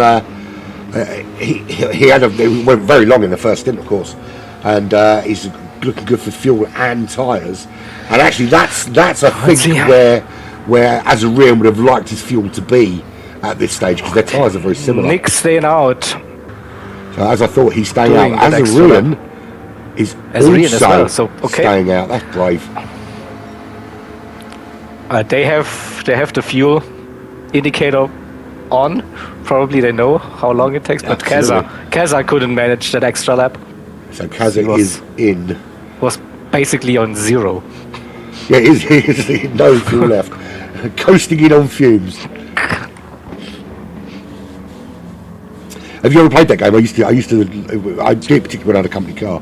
I used to see how far I could push it beyond the red light flashing. So when the car was telling me there were 0 miles left, how far could I actually really go?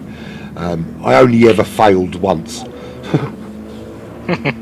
It's a fun game to play. Not on the motorway so much, which I had to do one time because I forgot to fuel. But it's an interesting game to play.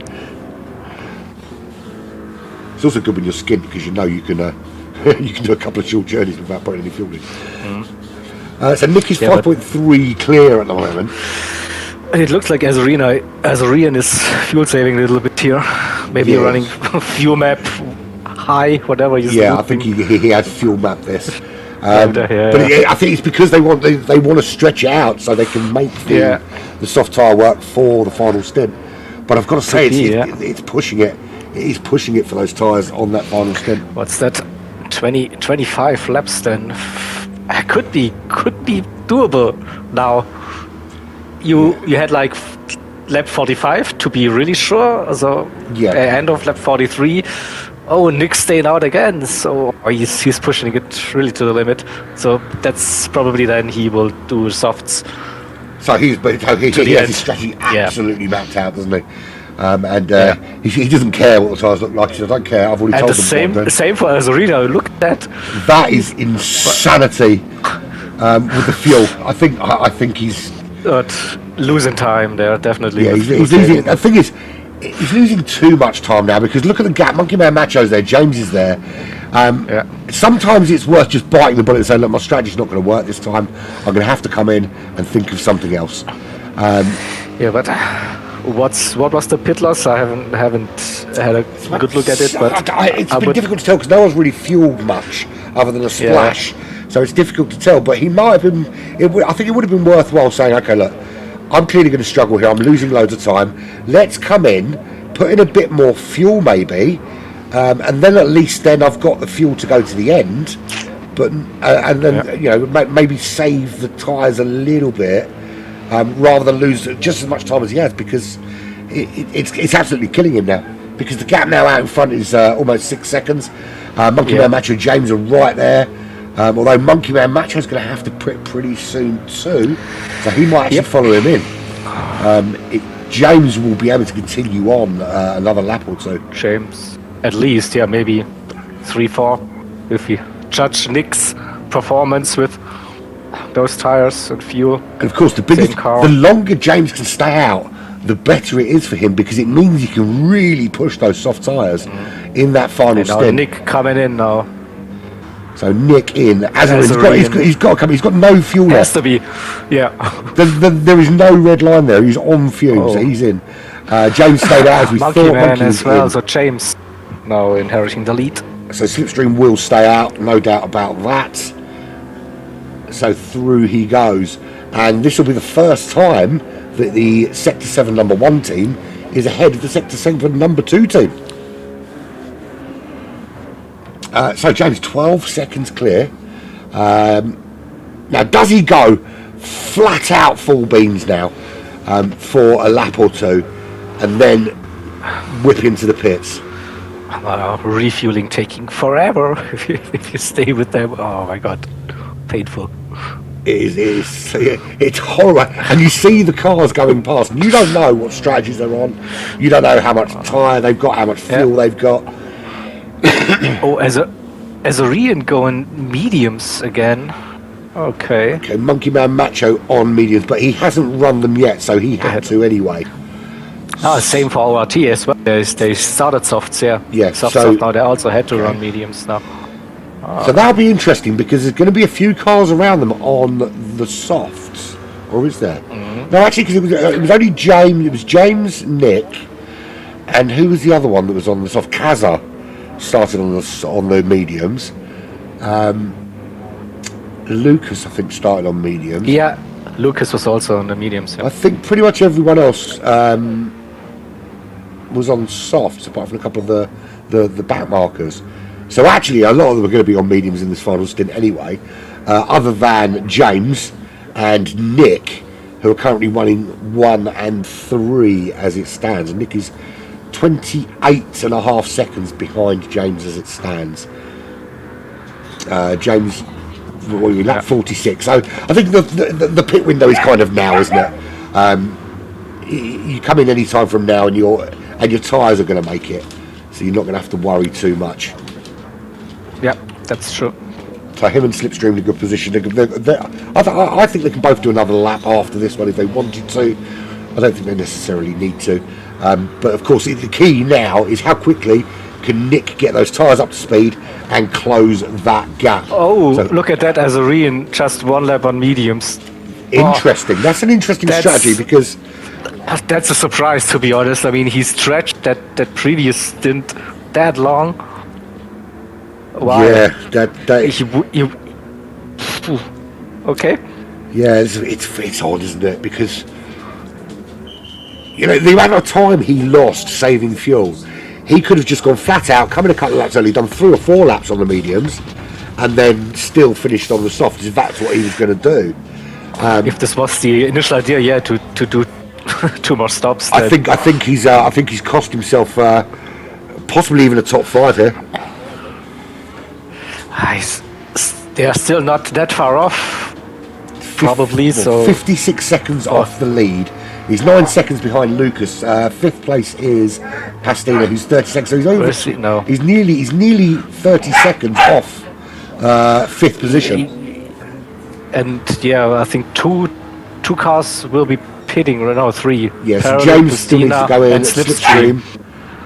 Monkey Man Macho's got damage. He's picked up some damage, so is he going to repair this? I wonder where he picked that this up. might be hurting. I mean, aero and suspension, we will lose quite some speed there. Now, here's the kicker now. He's on those mediums. If he's got damage, it's worthwhile him coming in, repairing that damage, and get rid of those. And get onto the softs again, because he's going to lose time by pitting anyway. He's going to lose massive time with the damage. And certainly if you're on the medium tyres as well, you're already losing a bit of time, so it's a no-brainer. Yeah, coming into the pits.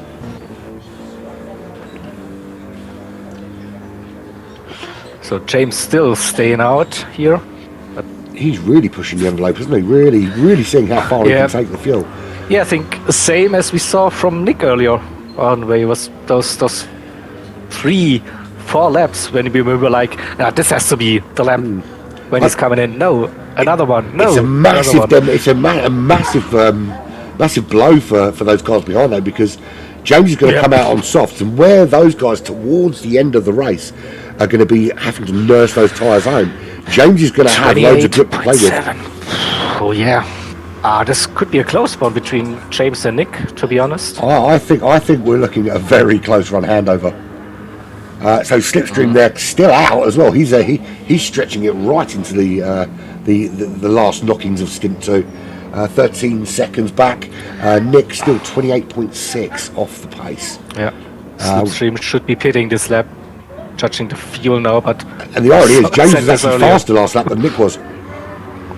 But James is now in. Slipstream Slipstream is in. Coming in as well, yeah. So let's stay with Nick, right? 28.5, something like that was the gap. So he's just coming round through the penalty line now. But interestingly, at the pit crew. He's still got to get through turn 1 as well. The long way around. Yeah, it is the long way around. James refueling. Nick will get P1 by I think 6-7 seconds at least. Still refueling. That's so now James leaving the pits. So he comes out in third, 5.8 behind Nick, but with significant tyre advantage. 6 seconds. Still, he's P2. P3 behind Pestina. Let's say Pestina still leads the pit. Of course, yeah. So it's P2. But that's basically P2. Yeah. He's got a few laps of tyre advantage as well as James. So it's going to be about a little bit of tyre management early on, and they're both interestingly they're both in that Corvette as well. So it's about how well they can manage the tyre for this final stint. And also look at that slipstream just behind Lucas and 8 seconds clear of Azurin. And he's on the medium tyres now. I imagine he won't have stretched that stint out to be bidding these after a lap. I think he'll run till the end on these medium tyres. Might be now too late, to do this 1 lap on mediums and go back in. But we will see. Well, I mean, if he does come back in, he's going to lose. He's probably going to drop outside the top 10. So, I think he's past the point of no return. But I think Furious 2 also needs to pit again. Fuel. So that's not an issue. Parolin, they just pitted. They will get to the end on this one. But could be the end of the top 10 then, if they decide to pit. Yeah, I think while the gap is 7.3, and there's only 20 laps remaining, I think it's worth staying out on the mediums, seeing what sort of time he can put in. If after a couple of laps he really is losing loads of time, then maybe make that decision then. But we'll have a look, and because with only 20 laps remaining, Azurin's going to have to be doing half a second a lap, really consistently faster. And James is flying. He gained over a second on that outlap on Nick, but just under 5 seconds the gap. He's really purple sector 1. Yep. Really putting in some shift. And of course, ideally what I want to do is I want to catch to the back of Pastina and get some slipstream for a while before Pastina comes in, which will give him that little bit of extra help to close the gap on Nick as well. Yeah, so ideally, Pastina, I don't know, he could do a couple of laps still on tires and fuel, but I think James might be hoping that he will pit very early. Yeah. And these top guys will have kind of monitored when people are going in, and they'll know that he'll know that his race is not with Pastina. He'll know that Pastina is further down the order. Nick probably no. I think Nick is not pushing too hard. That'll be because of the tyres. He'll know that he'll want to have some at the end, because James has been such a demon. But Kaz is still with that fastest lap, with that 44.3, and he's sitting up in fourth. He's in a good position to get back in that top 3, isn't he? Yep, definitely. When Pastina is pitting, he will be running P3 with his Race Asylum teammate in the other team in P5. Maybe have a little bit of a wingman there. Certainly a buffer. If not a wingman. Stream in his arena, absolutely. But we said at the beginning the Lexus was going to be the car to watch, and there it is. It's up into essentially fourth. Yep. So really good performance. I'll bring up the how we started, because if we look at that Lexus, That was in where was it? So the Lexus is in 7th position starting, so he's up to 5th. So he's got he's gained a few positions in that, a couple of positions in that Lexus. So really good running from him. Slipstream up a couple of positions from 8th into 6th. So yeah, there's been some improvements out there. Definitely, yeah.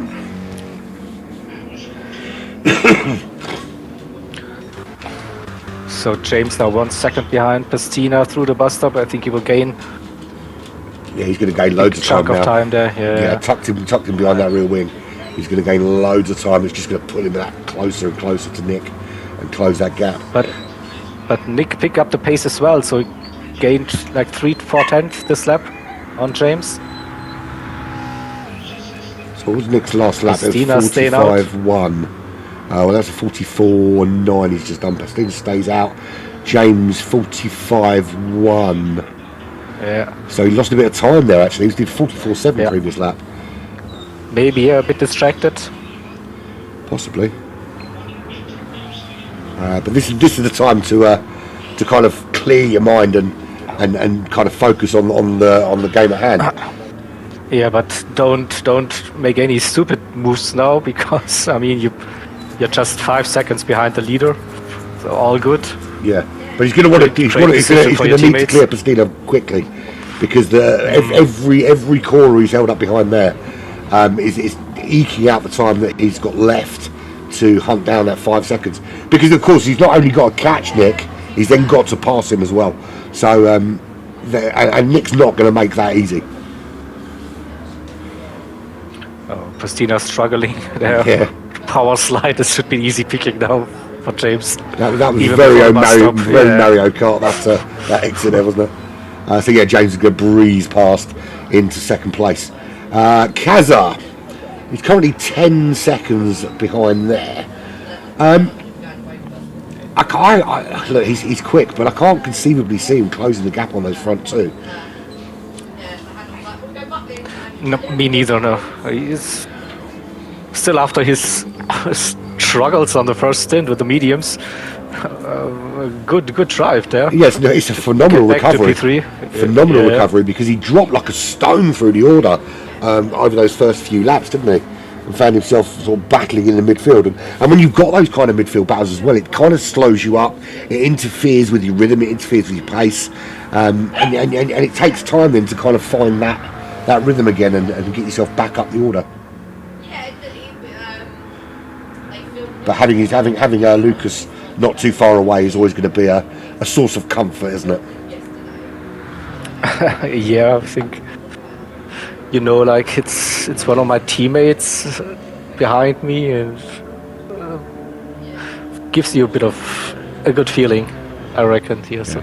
Well, for me, it depends on which teammate it is. There's certain teammates I love having behind me, and there's others I rather wouldn't, because they're not too happy with the brake pedal. So Monkey Man Macho, he's got now right off. Doing his final pit stop of the race now, dropping out of the top 10 with that. Yeah, Monkey Man down in 8th now. He did obviously have to repair the damage and put those soft tyres back on. In terms of lap times now, Azarin we know did essentially the same thing, getting rid of the mediums and putting on the softs. He's only 8.7. I say only 8.7. 8.7 is a sizable gap. He's running in the low 45s. Monkey Man Macho, the mid 45s. So Monkey's going to have to find. He's going to have to find probably a second a lap as it stands if he wants any chance of. Maybe he can a little bit help of Slipstream his. Well, that's the hope. Can he rely on his teammate now to kind of slow him up a little bit, slow Azarin up, push him back towards him? The problem is, on a lot of racetracks that's quite easy to do, particularly when there's a lot of corners. But somewhere like Daytona, with these long sweeping straights, essentially, it's very hard to hold a car at bay for any length of time. It is. I mean, you can maybe do it one lap during the infield section, like 1 second, 1.5 second, if you are really parking it on the apexes or so.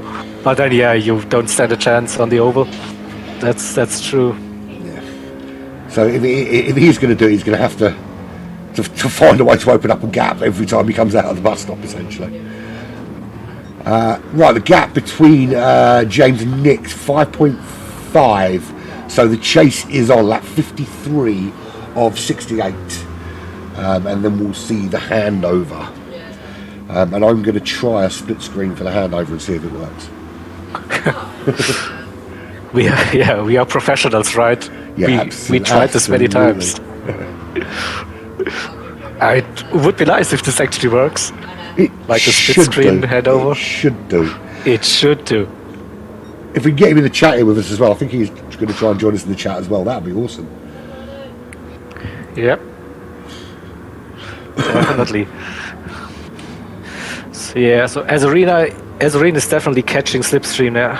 Just 3 seconds the gap, and Slipstream on the mediums, Azarine on softs. So P6, and with Pristina running in P3 now, having to pit this lap or the next lap. It will be. Yeah, I think it's going to be somewhere around where Lucas and Slipstream are. He'll want to get out ahead of Lucas if he can, but I think it's going to be somewhere in and around that area. He'll come back out. Yeah, but given the fact that he was basically running P1, P2 all the time throughout the stint, and then with that decision to stretch that that soft stint, very long, and then doing the one lap on mediums, might have been not the best call strategy-wise. Yeah, I mean, strategy-wise, it hasn't worked for. I mean, Monkey Man match was kind of forced into it by the damage, but that was a very, very poor strategy call from Azarian. If he'd stayed on the medium tyres now, he'd still be fighting for a place in the top 3, I think. But I guess the team will learn from that. Adjust their strategy or so. We just saw a move, Shadow Chef getting past Parolin, P9, P10. Better. And they're both on those soft compound tyres, and both, I think, although there's a bit more wear there on Shadow Chef, I think they've both got enough left on those tyres now to take them home to the end without struggling too much. I think we might find the last lap or two will be a little bit twitchy, but I do love that livery on the Ready to Race car. Very very rainbow, very LGBTQ plus whatever it is now. Colourful, yeah, definitely. Beautiful on the car, a little bit too loud for a shirt. So I think the biggest gap is unfortunately between Furious and Omen. They're P13, P14, 22 seconds. Yeah, it is. That is a gap, but then it's a long way to go. You say we're 2 hours into 24-hour race. Yeah, so Pristina now pitting. You will. Oh no, where will he be coming out? So behind Lucas through. Monkey Man Macho, then where's Slipstream? Ahead of Shadow. Slipstream coming through. Pristina just up on the jacks now, so that's going to be as a ring through. Monkey Man Macho. It looks like he's going to come through as well. So yeah, it is. And he's still getting fuel. Where's Shadow Chef? Oh, he's quite some way back. He's not going to catch him. So eighth place. Mediums for Pristina, just ahead of Monkey Man. That was so close. So by virtue of Monkey Man going the long way round, that's all that did it. And in terms of fuel, if he was wrong on fuel, then Monkey Man's going to run out as well, because they're almost identical. But he is on those medium tyres, so he's going to be under immediate pressure. Cold medium tyres. We will see a move probably there. Side by side they go through the hairpin, and made it look easy. Ahead, but Pristina still in a good position there. I think once the tires are up to temperature, he can stay within that second or so. That's it. Yeah, if you can stay within that second and sort of stick with him, he can certainly look for an opportunity. But I think the problem's going to be just that superior grip from that soft compound tyre, and Monkey's not going to have a problem with the tyres falling away from them at any point in this race now. So that's true. Still, Pristina, P13 to P8 during that stint. That's a phenomenal phenomenal increase, and his teammates will be chuffed with that. Yeah, I think the qualifying wasn't what they expected. So especially the MRL1 team has a really strong lineup with the drivers. So should be definitely fighting for P5, 6, 7 or so overall. Yeah, and that half-second penalty's just cost him as well, taking it out of that slipstream. So that's going to be really hard for him now, because you've got Shadow Chef behind, who is firmly in those mid 145s on soft compound tyres. 5.8 seconds, I think the gap might be big enough for Pastina to be okay, but he's going to have to be consistently in those 45s to make sure. Bring it home, yeah. And slipstream now under pressure, Azorian under half a second the gap. Isn't it awesome that, you know, even after an hour and 40 minutes of racing, that we've still got these battles going on? Because usually you find that it's settled down, the gaps are quite big, so it's good that they're still fighting on the racetrack. Yeah, that's our hope, that we always fight one interesting battle during those endurance races. So the start is always like good, yeah, they're close, but then usually those endurance races we will see some gaps. But so here we go. He's on the outside. They're going side by side into the bus stop. Slipstream with the inside line, yeah. Slipstream with that inside line, and I think sensibly Azorian did back out and go for that. Although was Slipstream a little bit off the racing line there? Did he pick up a penalty? Did he get away? I think he got away with that. Just looking got away good. with that. No penalty, yeah. And now they are side by side. Again, Azorian just not ahead. in a bad position for that. He's covering the inside. No. Wow. Azorian there with from the high line to the low line there, darting towards T1 now. So switcheroo maybe, I was hoping. I think he went wide in the hope that Azorian would leave a gap he could dive into, but it didn't happen. Azorian very good at covering off any way through for slipstream there, but of course now he's going to be the one with that slipstream, and he's going to be able to demonstrate just how you use it. Yeah. Again, same situation as earlier. So slipstream on the mediums, with the faster car ahead on soft tires.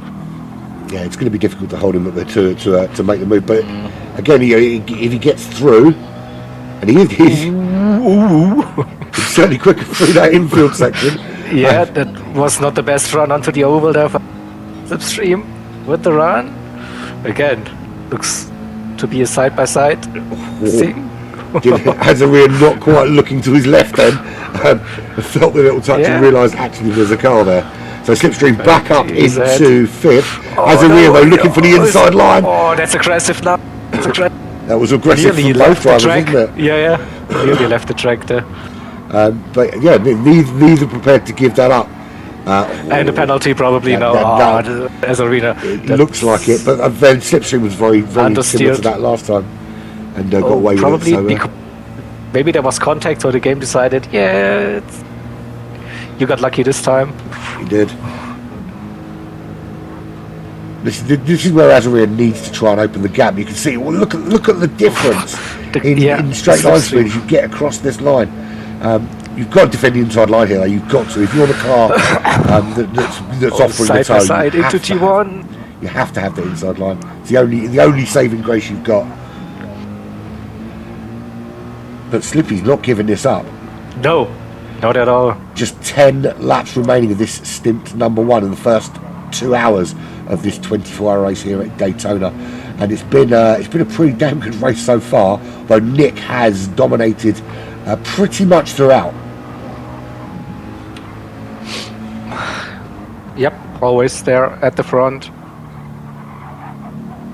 Very good race management. We'll have a look in a minute and see where James is at in terms of closing him. But we're watching this battle. 5.3 the gap, 5.4. So staying the same for the last 5 laps or so. Nothing really changes between the top 2 cars here.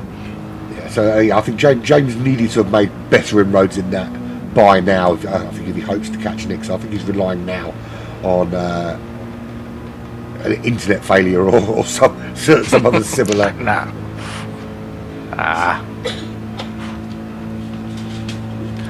So Slipstream now not quite as close to Azarine as he has been. Should have. Oh my God! Of the bus How do they both not get a penalty there? It's on the edge. On the edge. That is right on the edge. That is. Wow. There is millimeters. That is millimeters between a penalty and no penalty. Millimeters. Half a pixel, I would say. Yeah, that's the thing though. While they're racing like this, it only takes one of them to make a mistake for this battle to then be over. Azarian makes that mistake, Slipstream goes through. Slipstream makes that mistake, Azarian has no one challenging him till the end of the race. So, out in front, it is down to 4.7 seconds. But James at the moment is comfortably 13 seconds ahead of Kazar, running there in third, who's 9 seconds ahead of Lucas. Do apologise for the crazy ass puppy. Yeah, It's Nick a big with puppy, that's why it 46, sounds like a big maybe dog. he served a penalty the last lap or so. Possibly. Azarian there ahead of Slipstream. Slipstream still sticking with him. He hasn't given it up yet, but he's on the medium tyre, so it's going to be a struggle. His last lap was a 46.1, Azarian 45.6. So you can see the additional pace there in that McLaren with those soft compound tyres. But Azarian could absolutely cost himself a place in that top three with a shockingly bad strategy. There's no other way really to describe it. There's no nice way to describe it. It was thought out. Look at that. See the gap to Nick, 34 seconds. So they were running like for most of this race together, like separated by 1 or 2 seconds at max. Now 34 seconds. He would be comfortably in third now. If you're assuming sort of 25 seconds for a pit stop, he would be comfortably sitting there in third, possibly battling with James for second. Monkey Man Macho, he had the same issue, although his was a forced pit stop because of the damage. 6.3 behind his teammate Slipstream. So although Team 2 from Sector 7 that's actually quite a bad loss for him, because they were there or thereabouts in that top three and looking good for a podium, but now running in 7th behind the number 1 Sector 7 team. Pastina, he's been kind of here all race, but getting the opportunity to run around the top three because just by virtue of running longer than everybody else. But running a nice comfortable race, sitting there in 8th place. He's got Paradin 6.7 behind. That's I think an insurmountable gap now, as is the gap to Shadow Chef there. Carolyn, the best Porsche driver. So Porsche again seems to be struggling a little bit with the tires. Yeah, it's not a great track for the Porsche, is it? No, but hopefully the other tracks during the season will be a better fit. Well, I think that's it. I think you kind of go into this and you pick a car, and then obviously over the course of the year there's BOP changes and that kind of thing that goes on. But you've got to pick a car that's going to be suitable for more than one track, and be prepared to accept that there are going to be tracks where the car just isn't going to be strong enough. Exactly, and it's a long season. Like, it's not just this single event. We have plenty of more throughout the year. So, and there will be tracks suited better. Yeah, I mean, when you've got the challenging technical circuits, that's the sort of circuits where the Porsche and the middle engine cars in particular really come into their own. When you need that kind of good centre of gravity for that lots of change of direction, you'll find that's where you'll find the Porsches being a lot stronger. So I've got no doubt we'll see them further up the field in future events, future endeavours. I just had a look at Hasnain. So they were the first car to pit after lap 1 or so. And towards the end of this stint, top 10 is possible. Look at that, 3 seconds the gap between Hasnain and Shadow Chef. Certainly possible. It was 3.5 a couple of laps ago, so he is closing that gap. Certainly possible. He's got a target. That's a good thing. You're sitting there with 8 laps to go and there's a target, and you think, okay, I could achieve that. We're looking at what's his lap time. So Hasnain's been consistently low to mid 46, with Shadow Chef relatively similar, although he has had the odd slip up with a 54.8 in there. So And we might be also seeing a battle for P12 between UPay and the Furious 2. 2 seconds. Just saw Furious had a penalty on that last lap, so the gap was closer. But yeah, mediums for UPay. Furious 2 on softs here, so we might see a change as well. Two other Porsches. Now, out in front. The gap between James and I don't know. The gap between James and Nick is 1.1. I was looking at the little radar on the top right. I'm thinking they look a lot closer than I thought they were. There's no damage on Nick, but he must have made a mistake somewhere, or James has driven on lap 60. Yeah, look at that, Nick. Yeah, you can see it. So there was the mistake. So James now 1.1 seconds back. Now this changes the complexion of the race because Nick would have been nursing his tyres a little bit because he's still got 6 laps to do on those tyres, and the wear is already starting to ask questions. He would have liked to have been able to look after them, but now he's going to have to push, and James is in a much better position tyre-wise. Definitely now, yeah. He can push. He can indeed. If I was Nick, I would be very, very worried at this stage. But this is where you have to kind of keep your head, though, isn't it? I mean, he knows that gap is much closer now. He knows James is a very capable driver. It's now more than any time in the race, really, that you have to be sort of calm and calculated. Still, if it was the final stint, yeah, you would defend like crazy. But yeah, it's just the first of 12 stints. Absolutely. 12, you just bring the car home. To come. Oh my God. Yeah, of course, it's going to be absolutely disappointing if he was to lose the lead here. But because, as you say, because it's the first stint of 12, it's much better to just bring the car home and keep the gap relatively small than it is to defend like a madman, lose your tyres, and end up wherever. Yeah, whatever, get damage. Yeah, of course, absolutely anything can happen. Yeah. So I do a little bit of radio here. So Azorian and Slipstream also battling still. Slipstream within 0.5. So he's doing a good job. I mean, to be on the medium tyres as well against a driver that has been mixing it in the top 3, who's on the softs, showing incredible racecraft in Slipstream, isn't it? As long as he can stay that close, he really has a chance to get that position before the driver swap. So very, very smart driving here. Yeah. Yeah, very smart. So Nick's holding that 1.1 second lead over James at the moment, but I bet James is actually chomping at the bit to close that gap now and doing everything, trying to find any additional time, a 10th here, a 10th there. And he wants to get into that slipstream so he can have a good run at him. But Nick's doing a good job of just holding him at bay. It's kind of the equivalent of putting your hand on a midget's head when a midget's trying to punch you, and that's what Nick's doing at the moment to James. Now, we have 3 battles on track now for P1, for between Slipstream and Azorine, and also K and Furious. So now this is really nice to see towards the end of the stint. Absolutely. Battles everywhere. And I think Furious just gets the move done on UP there into the international horseshoe, the first step.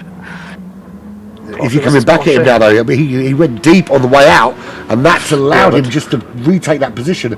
But they're side by side now. Tire advantage for Furious softs versus mediums, and he's ahead. Good little battle there from those two. Yep.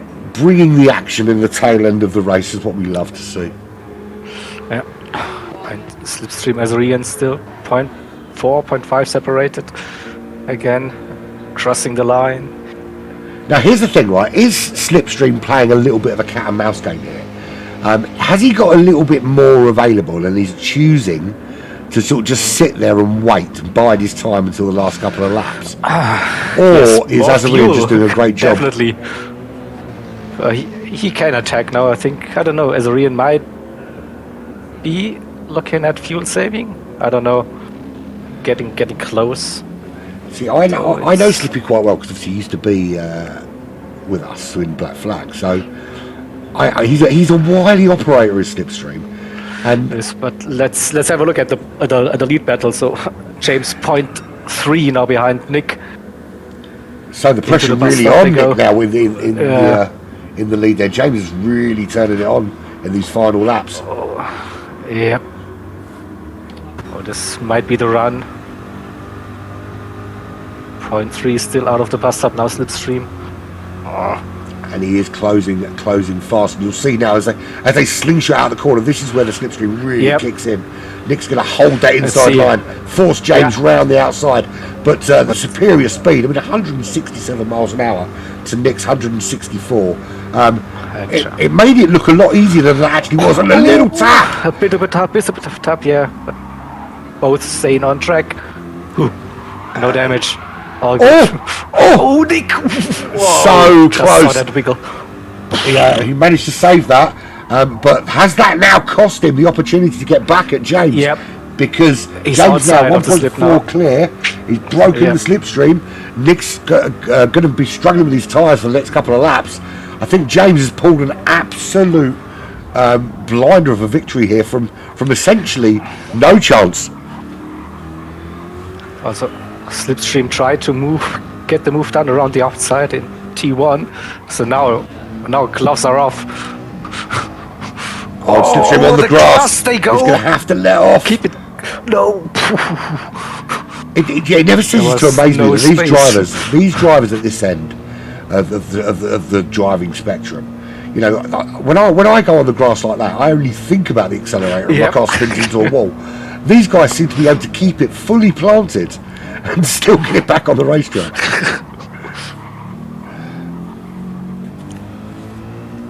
But they're starting to feel this battle now, aren't they? They're starting to see the end, to see the light at the end of the tunnel, and think this is an opportunity just to improve our favour a little bit.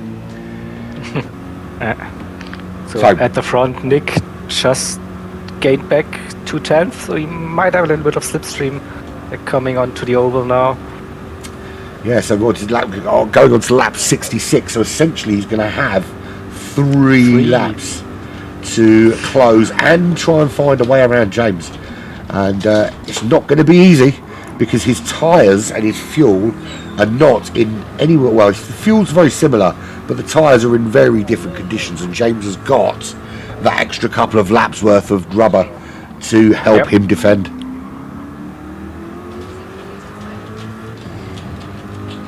Kazza 15 seconds back, but comfortably in third. He's had quite an easy run to third, hasn't he? He hasn't really had to battle with anyone. Not at all. So Slipstream lost the Slipstream now, nearly 2 seconds the gap. So that little foray into the grass, that kind of Hail Mary into turn one that he tried was the kind of the shit or bust kind of move. It either works or it's over. And the battle for P12, P13, Furious 2 is running with damage. Down to P13 again. Something must have happened there, so that's pushing the car, isn't it? That's kind of over pushing the car at this stage. Yeah, maybe, yeah.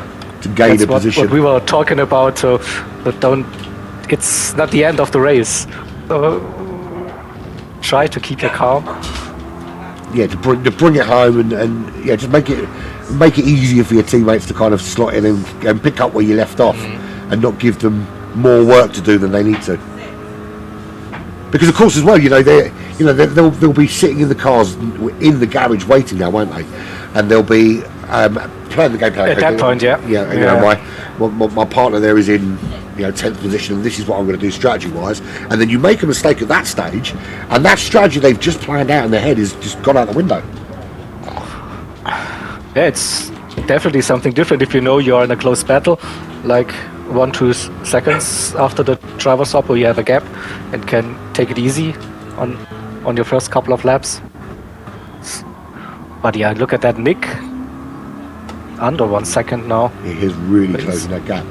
I'm going to try and work on getting the split screen up now, so I just need to get that open. Mute that because we don't want that sound coming through as well. Let's go. Where's the split screen page?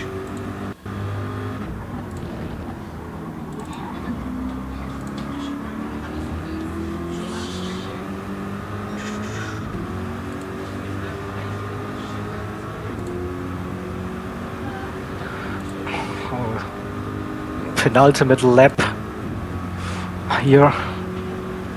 The leaders separated by 7/10, and there is lap traffic ahead. Let's see if they will face it again, but probably not. So James coming out of the bus stop now with the run to the line, and this will be the in lap then when they cross the line to do the driver swap. So we're at the business end now, and it's yep, it's still not over. There's still some fight. 0.5, yeah, look at that, Nick. Yeah, I see red all over Nick's indicators, like fuel, like tires. Everything is red. Oh, and DJ joined the chat. Welcome.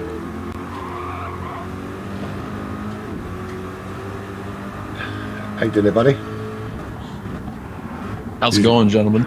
I'm good. Hey. I can't get the split screen to work Good. for some reason, but how's everyone looking ready at your end? So, yeah, about that. Let's see. Is that output?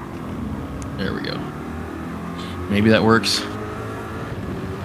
Anyway, so my teammate, God bless him, is sitting at the exit of the pits instead of in the pits. Oh no! Someone accidentally happened pressed there? leave pits, did they? They were too excited. Know.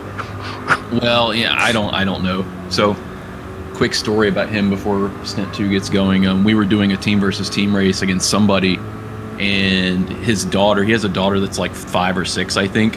She grabbed his controller, his PS5 controller, and like caused his wheel to desync, and so he just mid-race, yeah, and so he came to a stop in the middle of the race on the track. Oh no! Because she killed his car. Shit. So I don't know.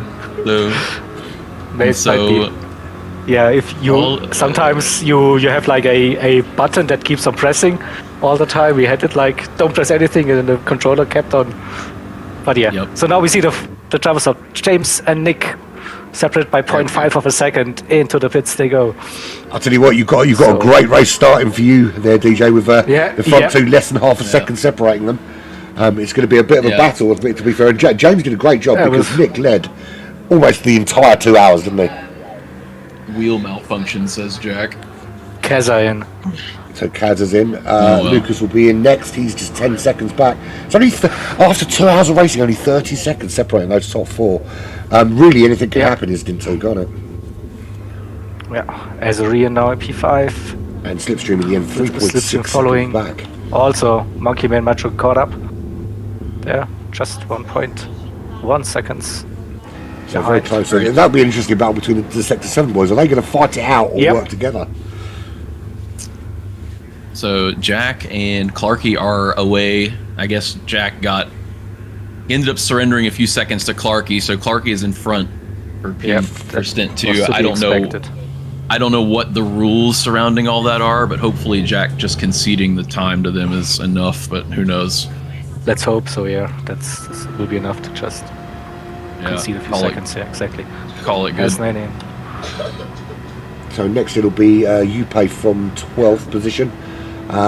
So the top 10 within 1 minute. Yeah, Little Nicky is away. Batty's away in the Lexus Valsalenta. Upe is in 2 cars left on track here. Furious 2 coming around, and Bad Omen, of course, just 10 seconds back from him. That's Furious with the damage. Made it safely back into the pits now, and that's Omen now. Brooke, next to come out, he is changing the tires on his Porsche, and he is away, so everyone here is now in, so your cars should start exiting relatively quickly. Yep. So they're all going to come out now. They're all going to finish the race at this end, so we can shut this lobby down. And exactly, yeah. If you're watching here, then flick over, because DJ will now be taking you through the next 2 hours of racing, and I'll be back to come and see you at about 7 o'clock. So from me and the wonderful jegr, thank you for spending the time with me. We will see you later on this evening. It's been emotional. It is. Right. See you later, DJ. Good luck, man. Cheers, fellas.